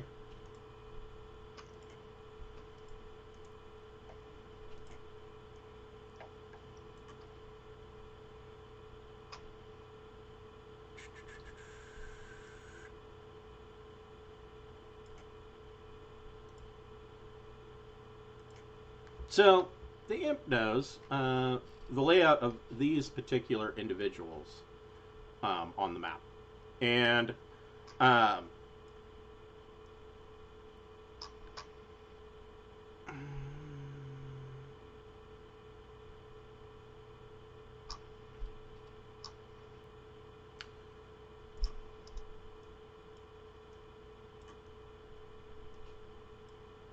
and the imp is still following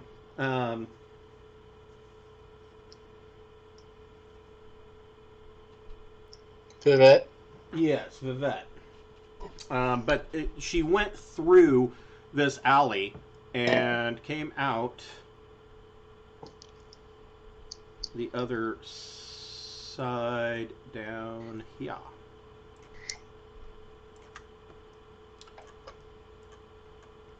So the first thing that you guys see.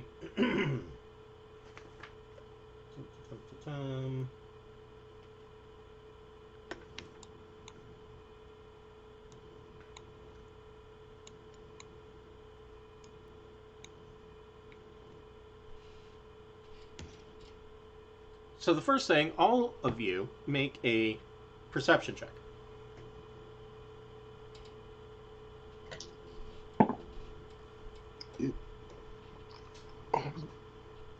11.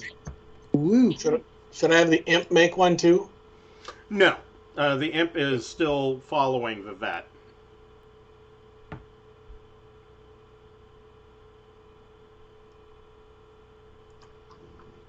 Wow.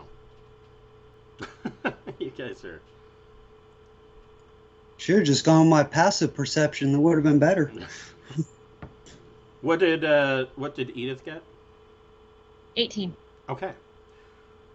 Yeah, girl. So Edith, you see as you guys enter this alley just off the map, you see idling up behind you. You see a hire coach pull up and come down to this area down here and pull to the side and park. And out of that coach, you see one of the gentlemen that the Zent that Ramalia was staying to spy upon, Agorn, and he goes into this building.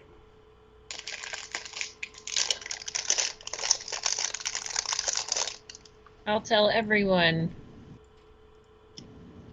So evidently, Ramalia was either not doing her job or decided to stay on the other, his consort. The next thing that you see is there are 3 kids over here that are playing on a busted up dock. And you don't even need to make a perception check. They are strangely dressed is the best example that I can give. And I'm trying to remember their names.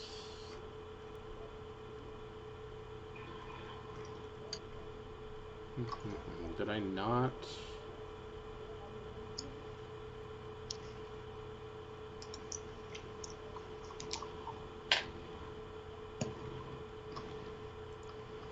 No, that's not them.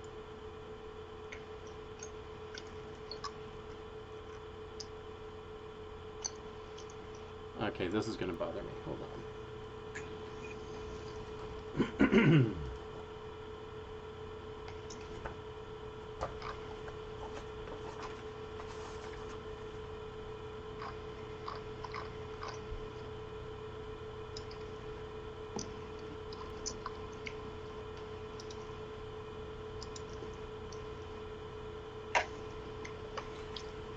Well, anyways, you find these 3 kids that are playing on this busted up dock and kind of playing in the ice, and they are clearly wearing ratty clothes. There's holes in their clothes. They all look to be fairly cold. One of them, there's this kid, Jenks, is a maybe that's Jenks? Is Jenks here? Would the real Jenks please stand up? Mm-hmm.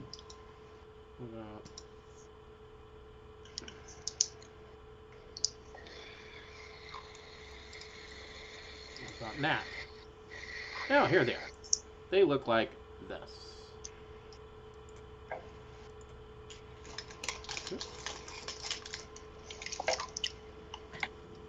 And so these 3 kids are playing, and they're wearing ratty clothes, and there's this short, dark-skinned, chubby kid who looks like he is dressed up like a wizard.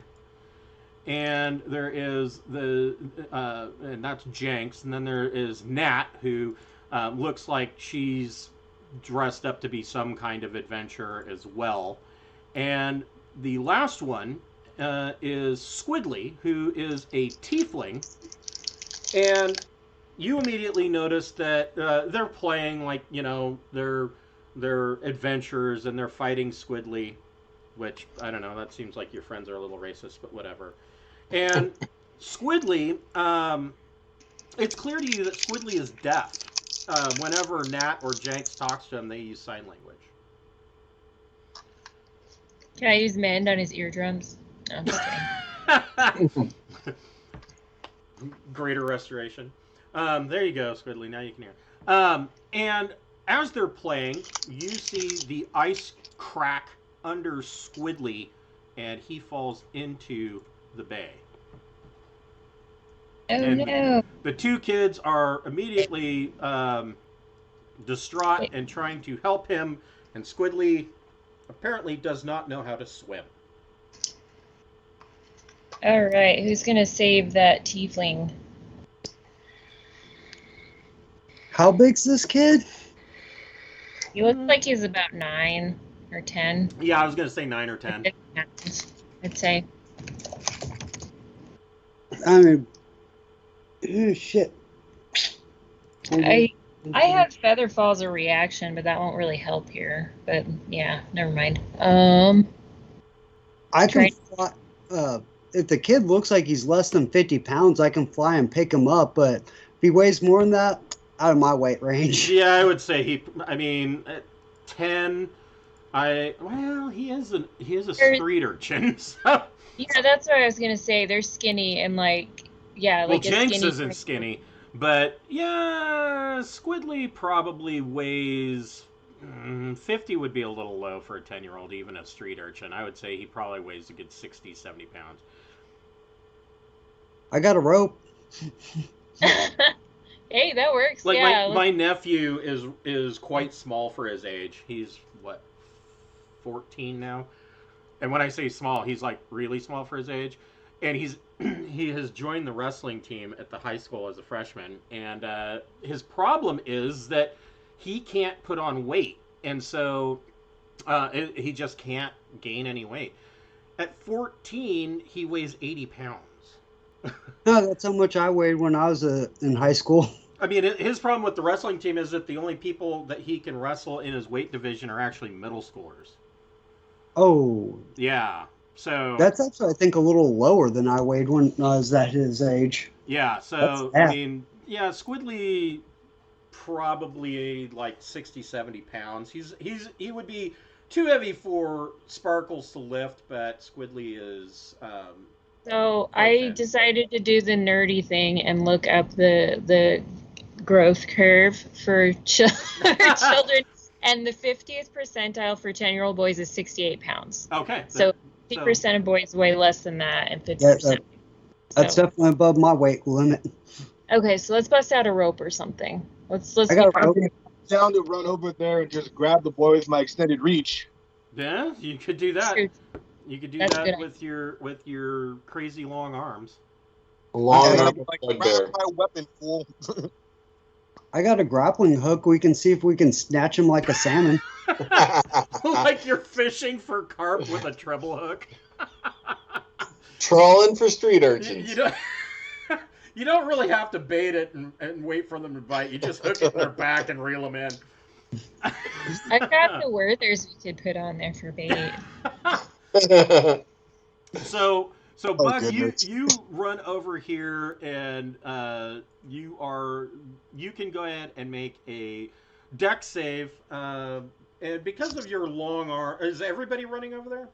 Is that Sparkles.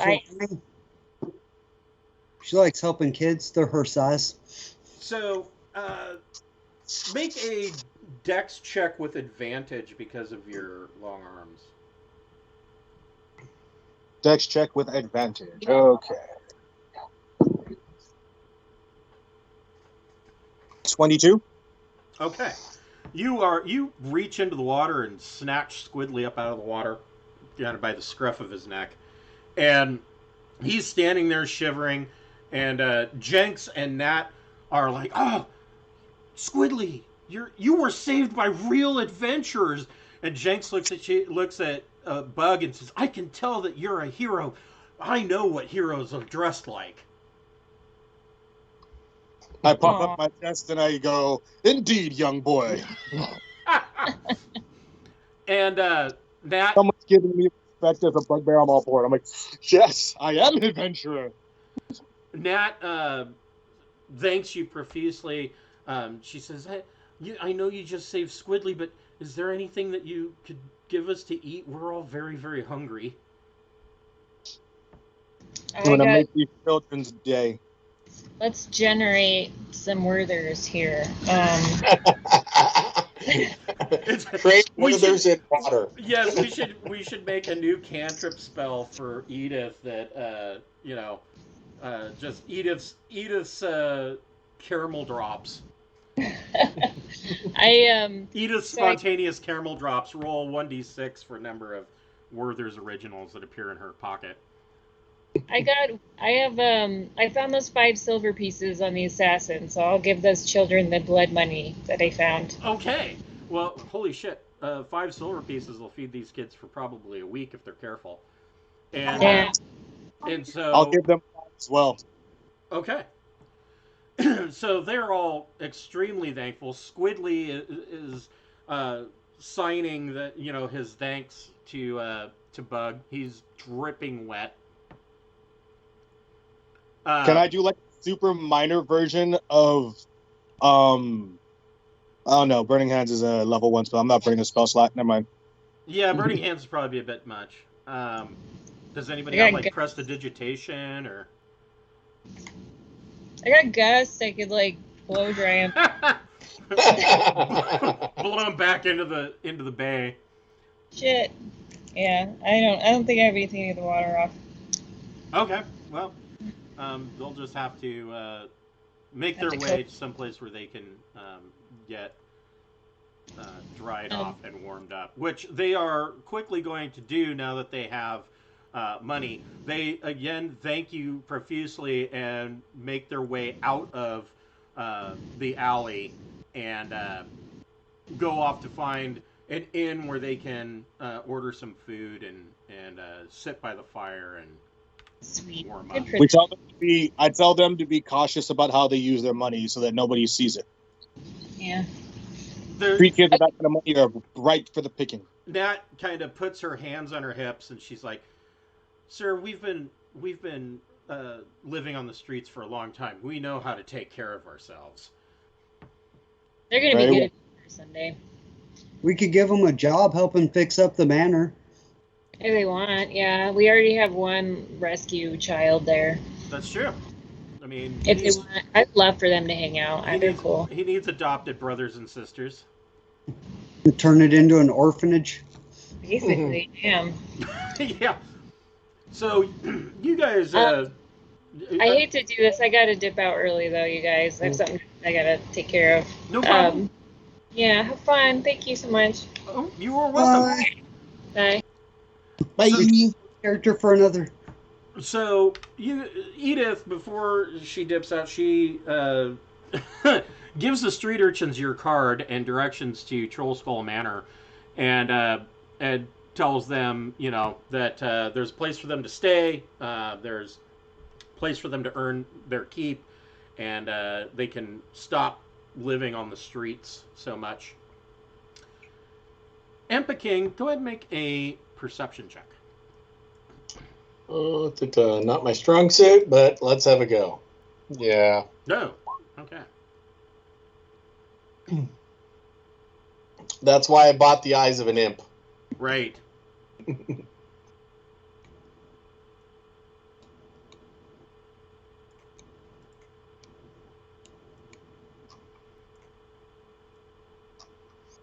And where's Vivette? She ran off the map down in this area. Down. Okay. Well, the imp's still tracking her. I didn't give him any new directions. Right. Right.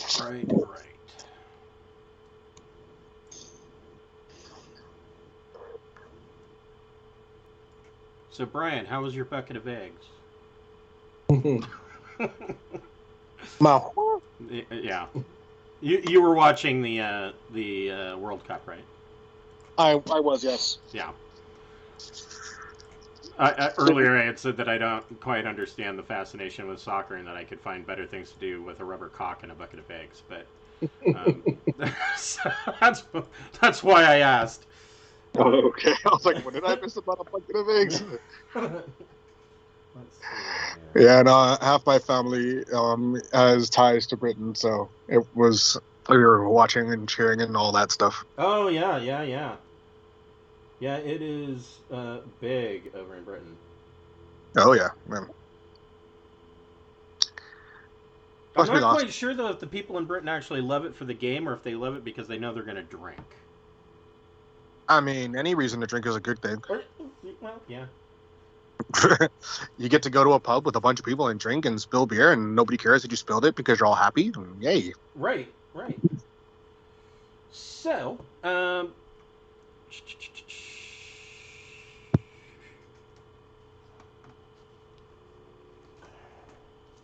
sorry, I'm trying to look up information here with their lackadaisical amount of direction.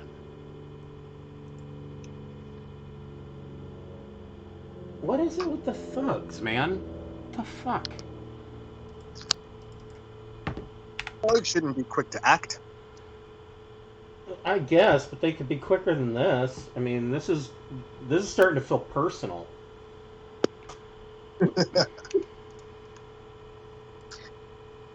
They are evil, wicked beings battling the might of a noble paladin. They need not be quick. Well, this swashbuckler's not much better, and this swashbuckler. Oh, fuck me! All 3 right. 4s in a. Yeah. Oh, yeah. Holy. Yeah, 3 4s in a row. This is fucking bullshit. Is what this is. Hacks. Everybody roll initiative. And actually, the Zent Thug and Mavia and Salazar are going to get surprise.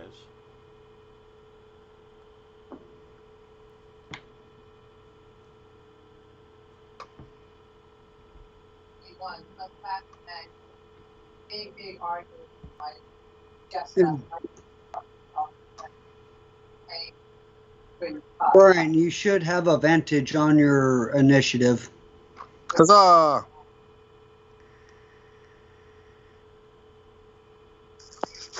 Suppose I should roll that thing then. Yes. Hey! Good thing. One was a 2, one was a 20. Woohoo! What's that pitch you at? 23. Dang. So between Epic King and Sparkles, which one of you wants to go first? Either one. Let him go. That way, if he explodes something, you're not gonna eat it in the face. Yeah. So Sparkles doesn't run into the fray anyway, so that doesn't matter. I assume we've had a long rest somewhere between then and today? No. We still haven't had a long rest? No, you have been on the trail of the Stone of Golorr, and an entire day hasn't really gone by. It is now starting to get to be, early twilight, so it's late fall, starting to get to be, 5 o'clock-ish, 5 bells.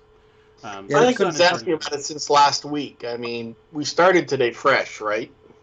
Yeah, I would, yeah. Because, honestly, I don't. Whatever you have tracked. I finally, learned to, and really within the last 4 years, I finally learned to, I'm just not going to bother tracking that stuff. I'm not going to babysit your hit points or how many potions you've got left or ammunition, and that just seems problematic. What I have come up with, if it's not brought up for a while, is that on a nat 1 or a fumble fail, you might if you're shooting a bow or a crossbow, you might reach into your quiver and realize, oh shit, I'm out of bolts or I'm out of arrows or, something along that nature. But yeah, I just don't. I'm not going to babysit. So, I mean, if you're starting fresh, you're starting fresh. That's fine. On their surprise turn, the Zent Thug. Let's see, Zent Thugs. Yeah, he's going to come up this direction. This guy is going to go this way. And they're not really moving like they're in a hurry.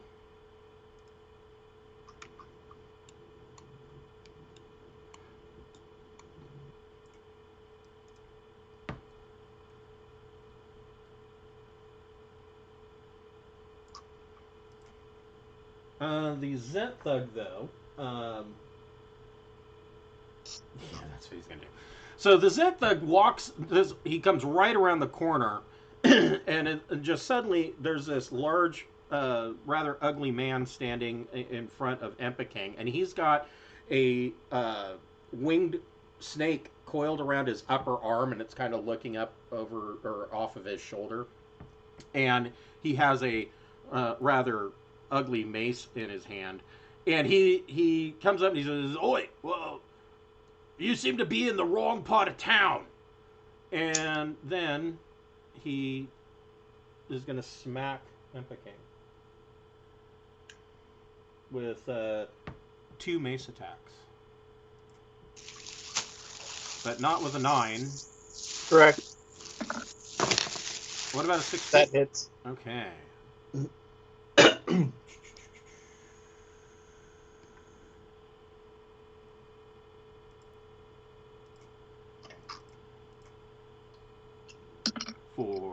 What is that, a cocked die? What the How does a digital dice roller get a cocked die? Whatever.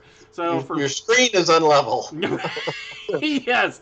So 5 points of bludgeoning damage to Empa Okay. I don't think this I'd say you won't, but you might get a 1. Right, yeah. Hold on, let me shake my desk. Yeah, this guy does not have line of sight. And so it is Bug's turn. Bug, you hear Empa you hear a crack, and Empa kind of go, ah! Empa King's a little more like, ah! Yes. Alrighty. I have been slain! While you're still yelling. Yes. Yes. So, yeah, coming around the corner, Bug, you see these 2 Zent Thugs here, and one that clearly just beat on Empa and you see that there are 2 swashbucklers, Salazar and Mavia, coming up behind them. Okay. This one right here, has he taken a turn yet? No. Well, yes, but he hasn't attacked anybody. Okay. Then, based off what you just said, I have the surprise attack for the extra 2d6, but only if they haven't gone in combat yet. Right. But it sounds like they've gone technically. He's moved, but he has not engaged anybody or he hasn't engaged in combat. So I mean, I would say that still counts. All he's done is moved. Cool. As long as you say it's okay, then I will roll to hit that one. Okay. Yeah, I mean, it's clear to you that he is threatening, but not that he hasn't done anything to anybody yet. It's all right, unless his AC is stupidly low. I didn't hit him with a 10. No, you missed. Figured as much. Anything else with your turn? Or are you gonna stay there?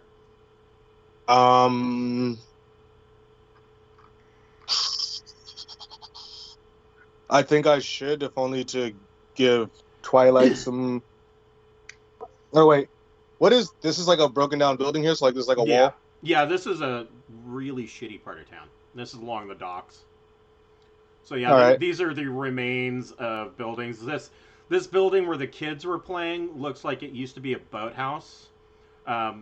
This here is like an overturned boat that has been turned into some kind of shelter. This here is a boat that is covered and is some kind of shelter. But most of these buildings are literally falling apart.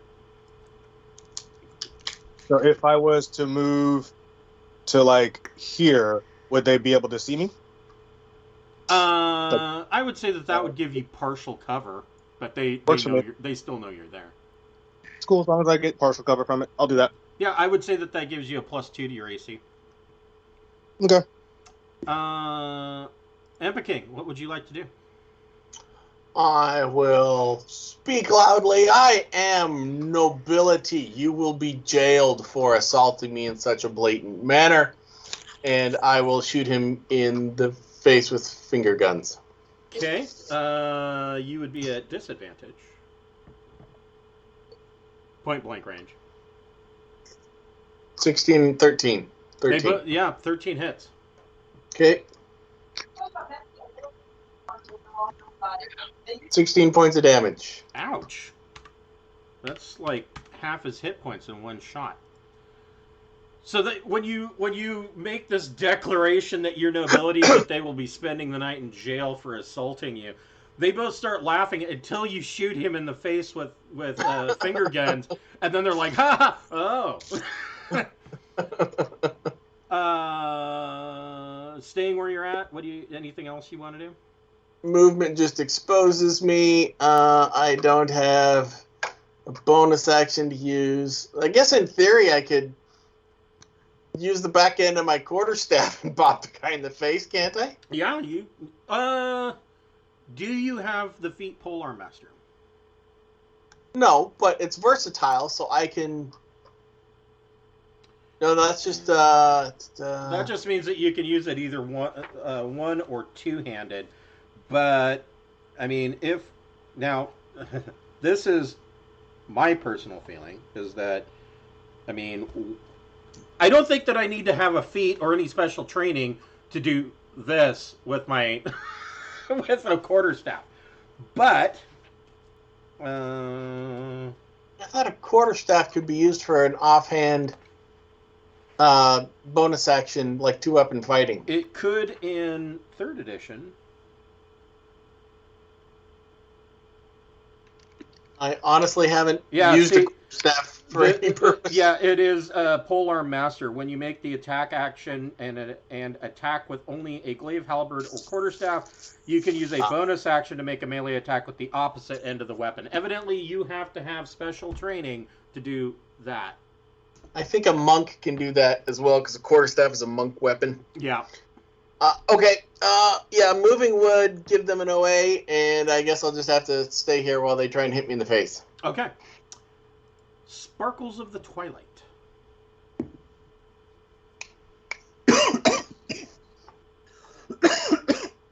I like not to choke on my coffee. Yeah. All right, let's see. I'm not sure what I want to do, whether offense or defense.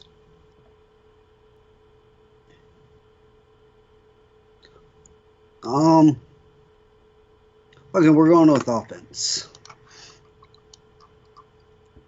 Sparkles will step up to here. Let's see, what's that? Gonna take me 10 foot. All right. And shoot the guy in front of Empa King. Okay. And I'm going to bonus action that into Hunter's Mark before I do. Okay. So he is marked.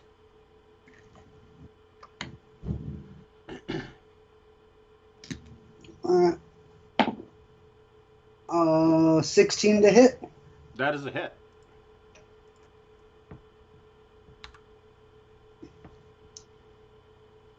Oh, my D6 hit. There's D6.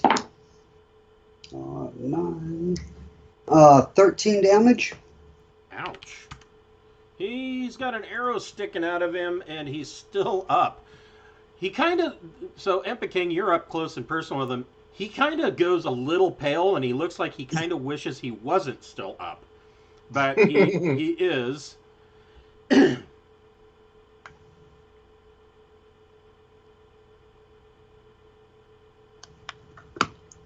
Sparkles will take off flying and head up towards the corner of this building. I won't quite make it, but I'll get close. Okay. You can put you. Yeah, you can get to that corner. That's fine. Let's see, find the wings. That looks good enough. There you go. So, this dungeon that I'm designing, one of the rooms is the privy. And in the privy, there is a pit in the floor with just a 2x4 across it that you can sit on. 30 feet down at the bottom of the pit is an odd egg. And, you know, that's where it lives. But it wants fresh food. And the door to the privy is actually a stone door and it's been locked. And so the goblins in the area at one time had been able to pick the lock. They got lucky. And 3 of their companions had been killed because they pissed off some orcs and weren't working fast enough and were beat to death. And so the goblins were like, well, we can't just have these guys, you know, stinking up the place. So they dragged them into the privy and dumped them in the pit, but then realized, after the door closed and it locked again, realized, oh shit, these 3 dead guys had magical items or shit that's worth stuff. And so now they're spending their time trying to pick the lock. Again, the door to this place is covered in, and I don't say that it's covered in feces, but the question is that dirt? and so anybody who investigates this stone door, if they wipe it clean a little bit, they realize that the door is actually engraved, and the engraving on the door is a dwarf sitting on a toilet, smiling and holding up a beer stein and toast. And so, yeah, I sat there laughing for a good 15 minutes. I'm like, man, that's the most fucked up shitter ever. Cheers, mate. Yeah. So Mavia, what's Mavia gonna do? Mavia. Yeah. Mavia is going to move over here. And she is going to make a rapier and dagger attack on Bug. And don't forget, Bug, you have a +2 to your AC. So...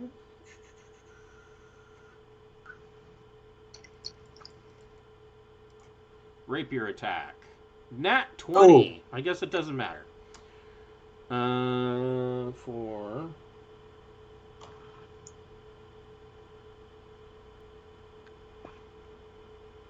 Can I use my inspiration to impose disadvantage on that? You certainly can. That seems like worthy cause. How about a 15? Does 15 hit Bug? Are you muted? Yes, I was muted. No, it does not hit. Okay. And then her dagger attack...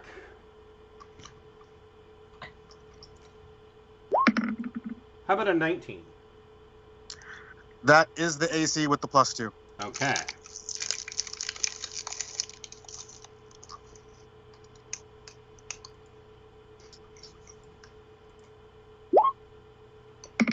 For 6 points of damage.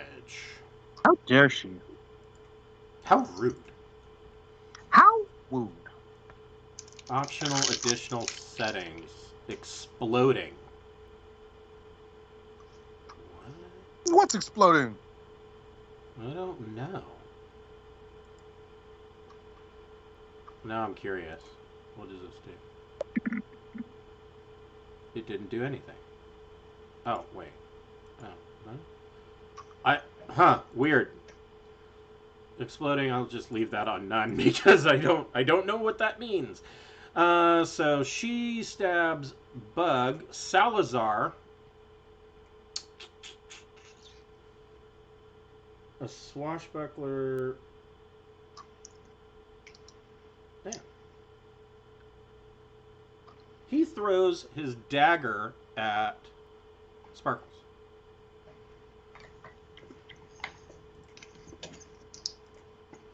Oh, sorry, that doesn't count. I had that wrong. 18. 18 will hit. All right.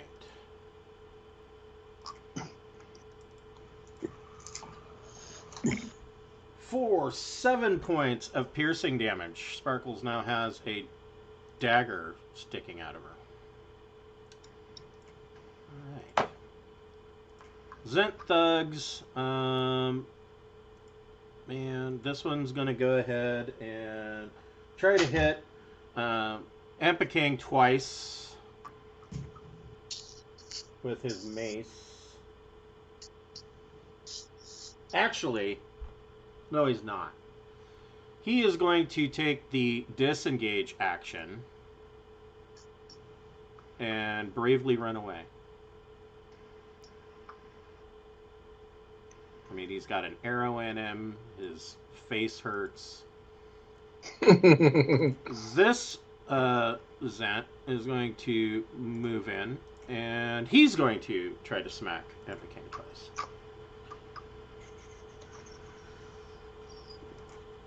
First attack. 23. Yep.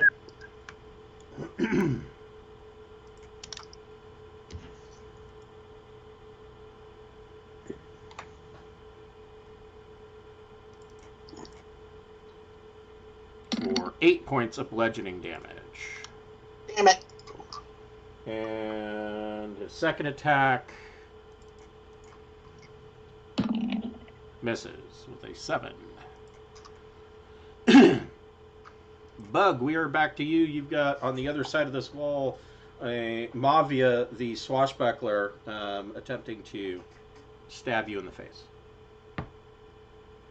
I am going to go after this one since it's also in my range instead. Okay. You can do that. Because he's the one I was trying to hit first. And I'm still mad that I missed him. Stop beating on our noble. Son of a... 11? That's a hit. Oh, thank gosh. I'm very not happy about that before. Okay. Hmm.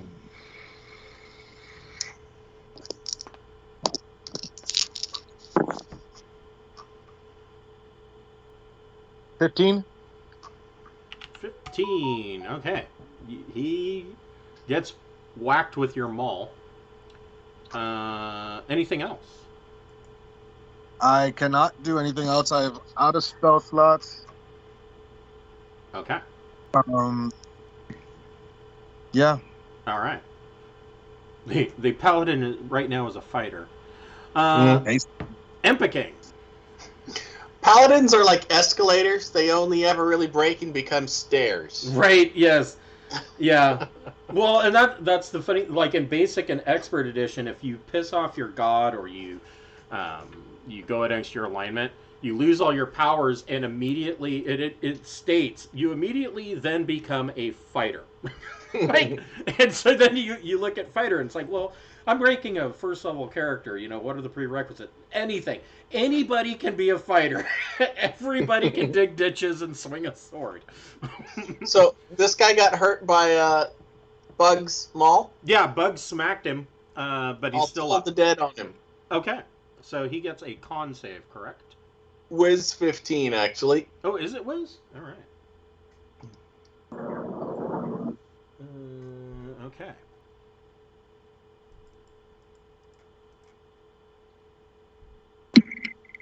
Nope, he got an 11. So he's gonna and he actually takes 2 die, 12. Damn. 9 whole points. Okay. Well, he's still standing, but yeah, you guys hear a dong ring out, and he kind of goes pale. Like, just the blood just leaves his face. But he's still up. Mm. Well, if I move away, he'll hit me, so I'll have to stand there and take it. All right. Sparkles. Sparkles will use her turn to channel divinity and turn on Twilight Sanctuary. Okay. And so what are you doing with Twilight Sanctuary? That's gonna give everybody a max roll 8 temporary hit points. Yay, thank you. Yes, sir. I appreciate it. All right. Ember King's like, I feel better. I feel happy. Anything else for Sparkles? Nope, that's gonna be all for the moment. Okay. So, Mavia. Holy shit, that's huge. 30-foot radius. Wow, okay. I did put in the right and number. you get hit points, and you get hit points, and you get... Shit, you're sitting in your house. You get hit points. Pretty much. Mavia is going to go ahead and do a little bit more of the stabby on Bug. Rapier and dagger. Rapier first. 14 is not going to hit. Dagger. 22. That'll hit. Of course she hits with the small one. We know it's that cover. The cover makes it easy to hit like a small gap, you know. Yeah. For 6 points of piercing damage. Damn it. Stop that. She's just going to fucking nickel and dime you until you fall down. Salazar only has a rapier left. He... No, that one was. He's going to move up here and do the same thing on Bug with a rapier. And then promptly breaks his rapier as he stabs forward and misses Bug completely, and instead hits the foil, hits the small, short wall that Bug is hiding behind, and just snaps his sword. Ha! Evil doers paying evil prices. The Zentarim thugs. This thug is going to run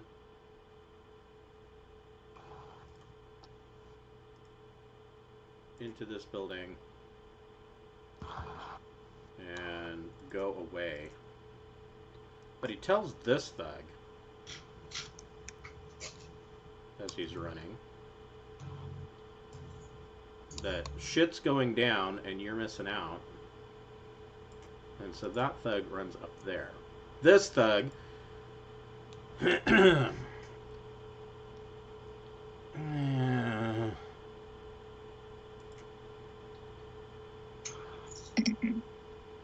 he's gonna stick a... Oh wait, actually it's 2d6. So that was 3. He's gonna stick around and he's going to make 2 attacks on Empikane.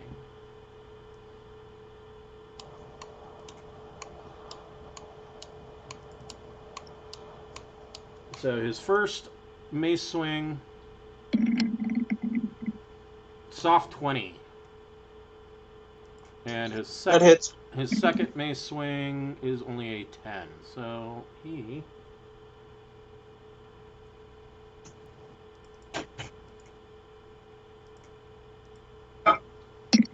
Eight points of bludgeoning damage.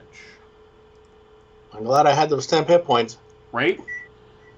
And... Oh, shit. Well, I guess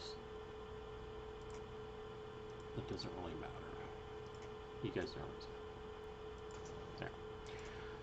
what's there. It is Bug's turn.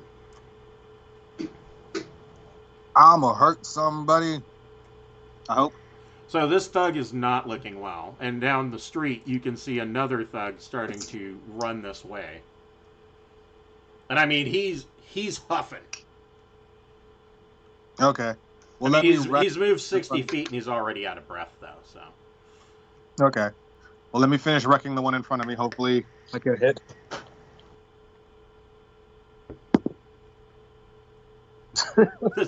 Maybe this will be the first combat where Bug doesn't actually go down. I rolled an 11 again, so that barely hits. That hits. Yeah.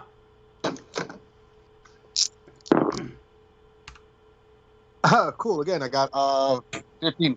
Ooh. Yeah.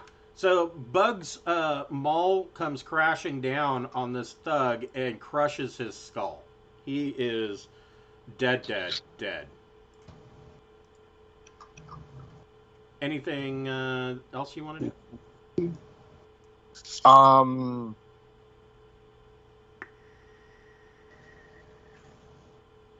I can't do anything else because I mean, if I move, this one gets the opportunity of attack. This one has no weapon right now, but this one will get the opportunity of attack, right? Right. Well, I mean, Salazar could try to punch you with his fist, but Salazar doesn't look like he's a swashbuckler. He's like, it's probably going to be, shit, it's time to nope out. Then I'll just stay where I is. I mean, he's probably got another dagger. He's probably got another 2 or 3 daggers on him. I don't know of any rogue or swashbuckler that's going to run around with only 1 dagger. That seems absurd. Well, isn't a broken rapier basically a dagger at this point? Yeah, that's true. Okay, so Bug stays put. Empa King, what would you like to do? I will move back my move and shoot that one. All right, shoot Mavia. That was the goal. Sure. Let you be able to move. Finger gunner right in the ovaries. Does an 11 hit her? That sucks. It does not. Yeah. Sorry, man. I'm working on it. All right. Hey, you can move now. That's what matters. And Sparkles. How badly damaged are you now, Bug? I'm down to 15 of 27. Did that include the 8 temporary hit points? I still have the 8 temporary hit points. Oh, wait. Shit. That's right. I was supposed to take those out of the 8 temporary hit points. Yep. I am down to 21 of 27 with 2 temp hit points. Okay, well, everybody gets new temp hit points, and that's going to be 7. Nice. Wait. And that's a natural action, so that doesn't count against anything. Sparkles will fly to this corner and shoot this one. Go for it. 14, 16? Or, I'm sorry, 20. That's a hit. Soft 20. Since the one guy never died, I can't transfer my hunter's mark, correct? That It says when they drop to 0, but he's gone. So I don't know how that works. That's a good question. Let me look. And the range on the spell is only 90 feet.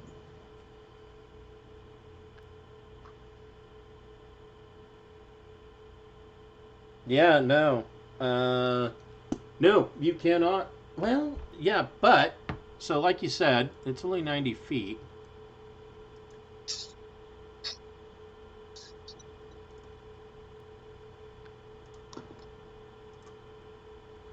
I would say that if you want, you can recast the spell. Well, I was hoping not to have to burn the extra spell slot, but that's what's going to happen. Because he's at like 92 feet, so it would no longer affect him. But you wouldn't be able to transfer it because he didn't drop to 0 hit points. Exactly. Well, I'll go ahead and recast it, and we'll cast it on this person. Okay. Yeah, that's interesting. That's never come up before. Yeah, I was like, oh, wait, did I hit a little gray hole? Damn it, I shouldn't have let him run away. 15 damage. Okay.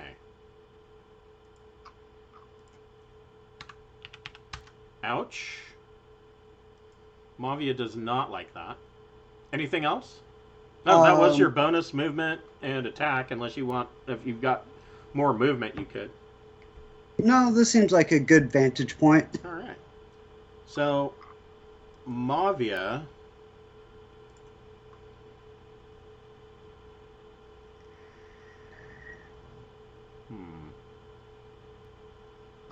Mavia is pretty smart. She knows what's at stake. She is going to make her 2 attacks on Bug.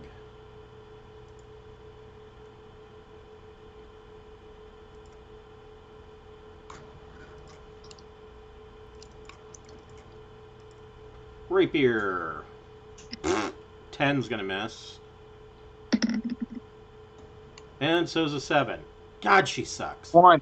Nat 1. Nat 1. Oh, she got a nat 1. So she misses and breaks her dagger. Good thing I'm behind cover. I'm liking this cover.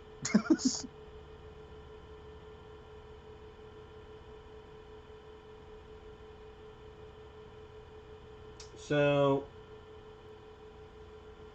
Salazar uses his bonus action to draw a dagger and tries to stab Bug. 17 probably misses. Not with the cover. I misses with the cover, yeah. All right. Zentrim Thugs. I thought to go behind this wall. So the first thug down here that ran away drinks a potion and regains 5 hit points. That still isn't making him... He's still not feeling well. I was like, oh, this Trimenic's not working. And he gets up to here and uses a heavy crossbow to fire at Empicane.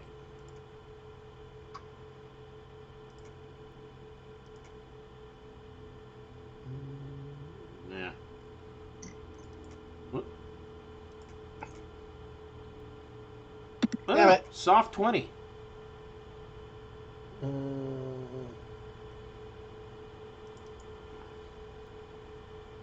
It's just a flat D10 for 8 piercing. Thank God for temporary hit points. Yes. Bug, what would you like to do?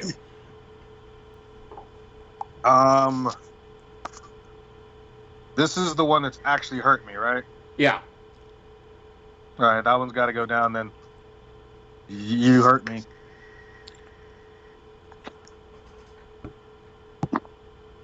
I mean, I don't know how many times these 2 assholes are going to roll 1s, but, I mean, evidently it's infinite, so... What'd you get? Rolling 1s and I have my cover. I'm going to say that the dice know I'm behind cover. That's what I'm going to go with. So 14 hit? 14 does not hit. Oh. So swashbucklers get to add their charisma bonus to their armor class as long as they are wearing light or no armor. Their AC is 17. Oh. Yes. Anything else you got in ya? I got nothing else in me with no spell slots. All right. Empicane. We'll shoot this one to try and take the load off a Bug. Okay. There we go. Yeah, that's a hit.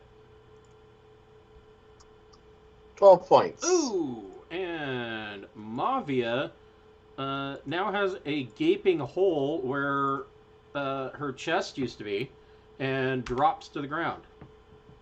And then I'll move to this corner so crossbow guy doesn't have an easy shot next time. Okay. Sparkles, what would you like to do? With that one being down, I'll use my bonus action to change Hunter's Mark to the guy below me. Okay. There you go. And since I'm up high, I shouldn't be at disadvantage for ranged attack, correct? Correct. Okay, then I'm gonna shoot him. All right. Well, at least attempt to shoot him right down the top of his head. Oh, nat 20. Double damage. I would say you shot him. Yeah. Well done. Let's see. 4. Saying well done because you rolled a natural 20 is kind of like Vector saying, hey, good job when he calls somebody's raffle. Yeah. Uh, Good work for winning the lottery. Yeah, good job. 22. Ouch. Oop, that's... Hold on. I didn't do that right. Yeah, that... He has an arrow sticking out of right where his neck and shoulder meet, and is bleeding quite profusely. Is now looking up, and he is in the process of, fiddling around with his crossbow, trying to reload it. And everybody stays at 7. Okay. Salazar.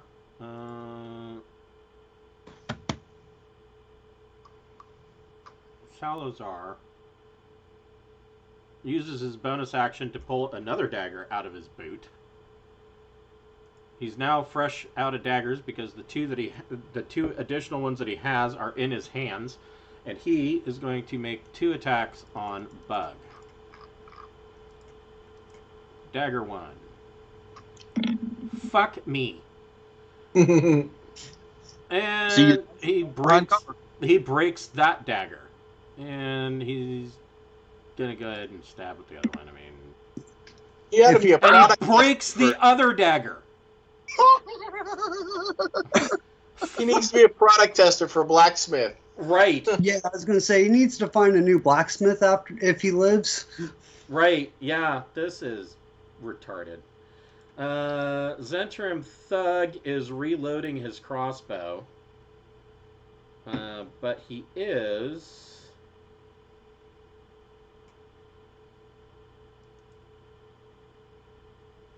I'm going to move over here behind some cover. He's reloading his crossbow, but he's not entirely stupid. Bug, what would you like to do? I mean, you might be stunned 2 rounds due to laughter because Salazar is such a complete boner. I just look at Salazar and go, eats come with evil costs. And I get a nat 20. Double damage. Salazar's going to get a maul upside the head is what he's going to do.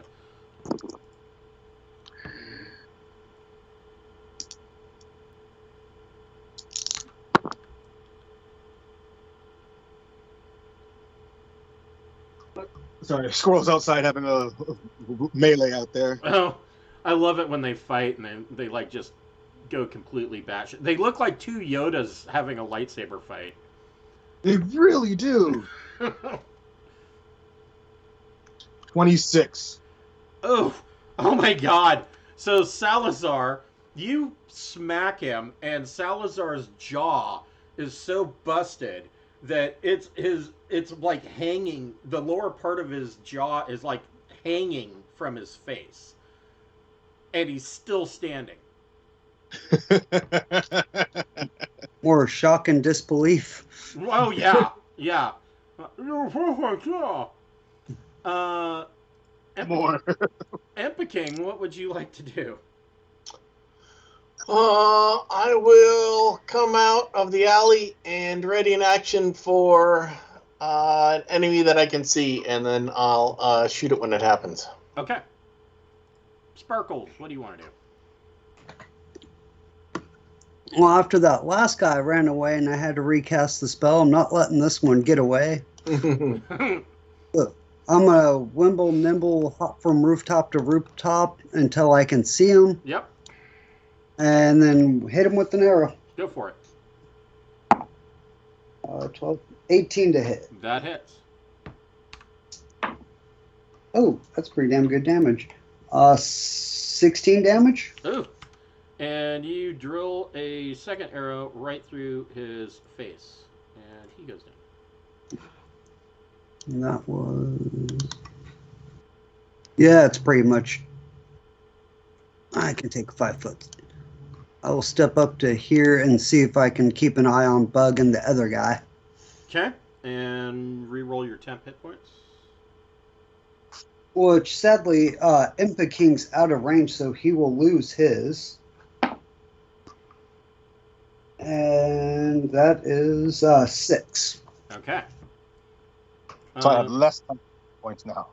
Yes. Salazar, being in a state of shock and quite awed at what just transpired.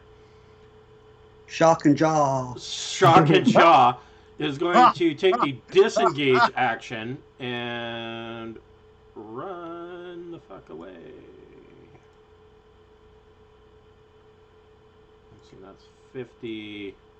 But he runs into my view, and so I had a ready to action. That is true. Yeah, it is very true. So, what do you do? Blasty finger guns. Okay. So 14 hit him. It does not. Ah, So, I had to try. So he got to about here, and then he is... Oh, he only got 10 more feet. He runs to there.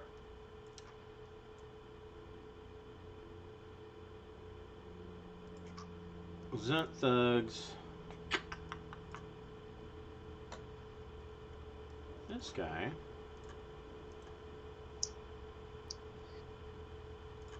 opens up this door.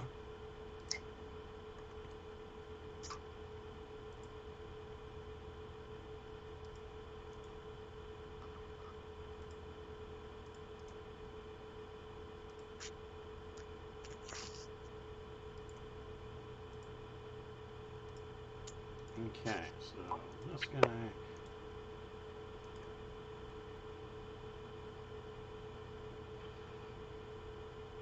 Yeah, he's going to really hoof it.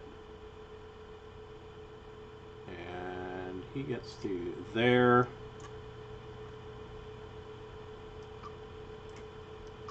These two guys.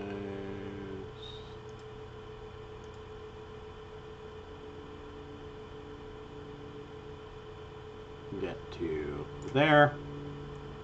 And this guy.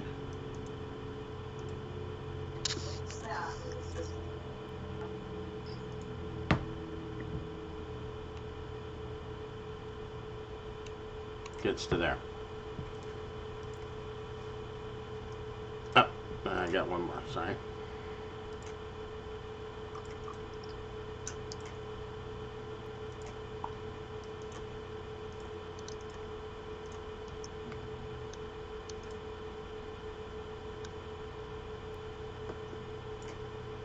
To there. That is their action because they dashed. Bug, what would you like to do?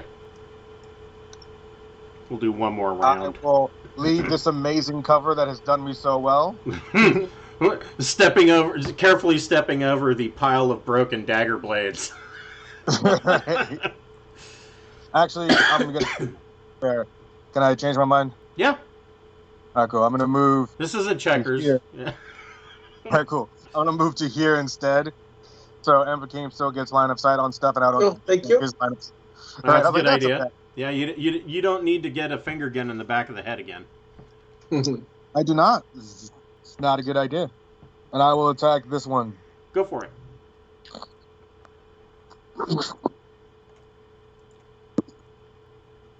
Stop 20 to hit.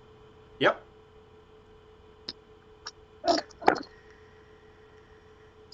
14. Okay. That's almost half his hit points in one shot. Empa King, what would you like to do? I'm all out of spells, so I'll do the normal thing. Finger gun that guy. Okay. God dang it. Does an 11 hit? It does. Oh, wow. 9 points. Ooh. Ooh. So he didn't have much left, and that was half of what he had left. And then I'll increase range a little bit since I got plenty of reach. Okay. Sparkles. He's still up. He is. We just take them one at a time. Bug me, you. Bug me, you. I will use my bonus action to move Hunter's Mark. Okay. I will hit him with an arrow, at least attempt to. Okay. No. I think 15 hits, correct? It does. 14 damage. Okay. This guy drops with an arrow in the back of the neck. And then Sparkles will use her movement to go to here. Okay. And re-roll your temps. Went back up to 7. All right. Salazar, who is now going to be known as Salazar the Jawless. Mm-hmm.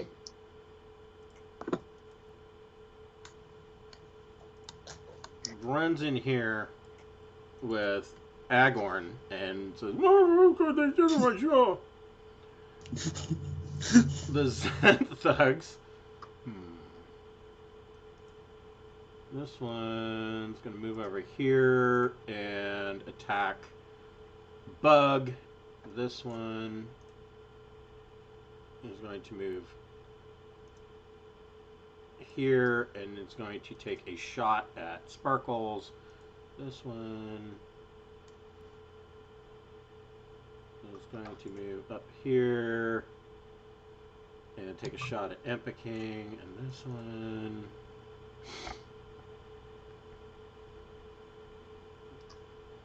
goes wee, it makes it that far. I don't know if it makes a difference for them shooting, but inside the twilight it counts as dim light. Okay. Well, dim light.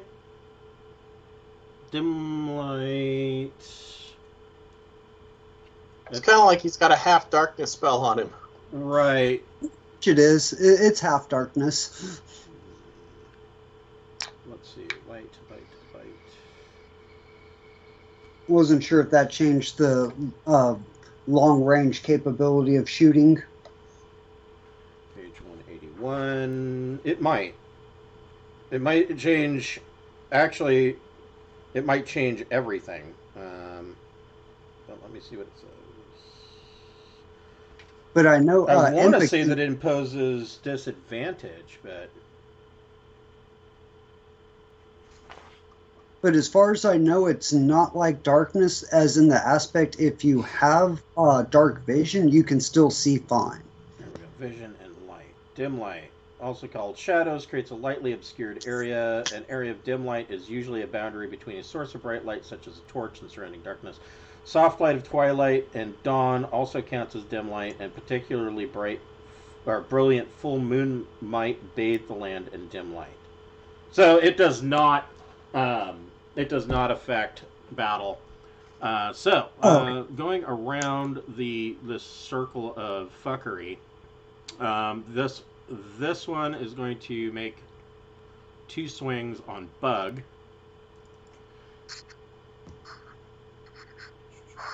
That is correct. I missed her already. 22 hits. What about the other one? And a soft 20 hits. I missed my cover. Not that it would have saved me from either hit, but I still miss it. And I'll just roll both their damage at the same time for a total of 10 bludgeoning. Ow. Don't forget So your you 10 hit points. Yeah. No, the 10 hit points went to 6 because you re-rolled it and it dropped 1. I just re-rolled on my last turn and went back to 7. Oh, sweet. Yeah, So then that I'll take refreshes 3. Okay. on each of my turns. That will change. I missed the re-roll. This one is going to shoot his crossbow at Sparkles.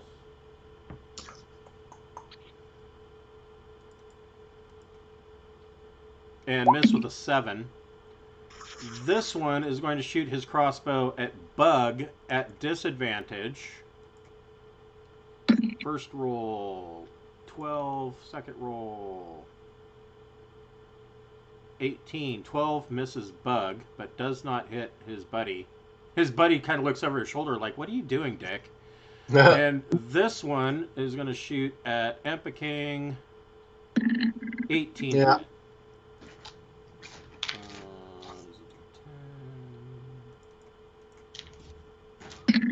For 9 Ouch. piercing. Thank you, temporary hit points. Yeah. All right. And so that is where we will break for this week. We will pick up this battle starting with Bug next week at 12 o'clock on Saturday for the continuation of Waterdeep Dragon Heist. I didn't drop.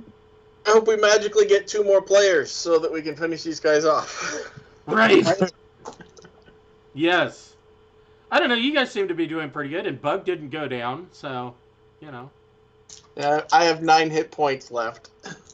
I thank the temporary hit points for not dropping. It's the only reason I didn't drop was all those temporary hit points. Yep. Damn it, Bug, you're a paladin, not a cleric. Stop going down.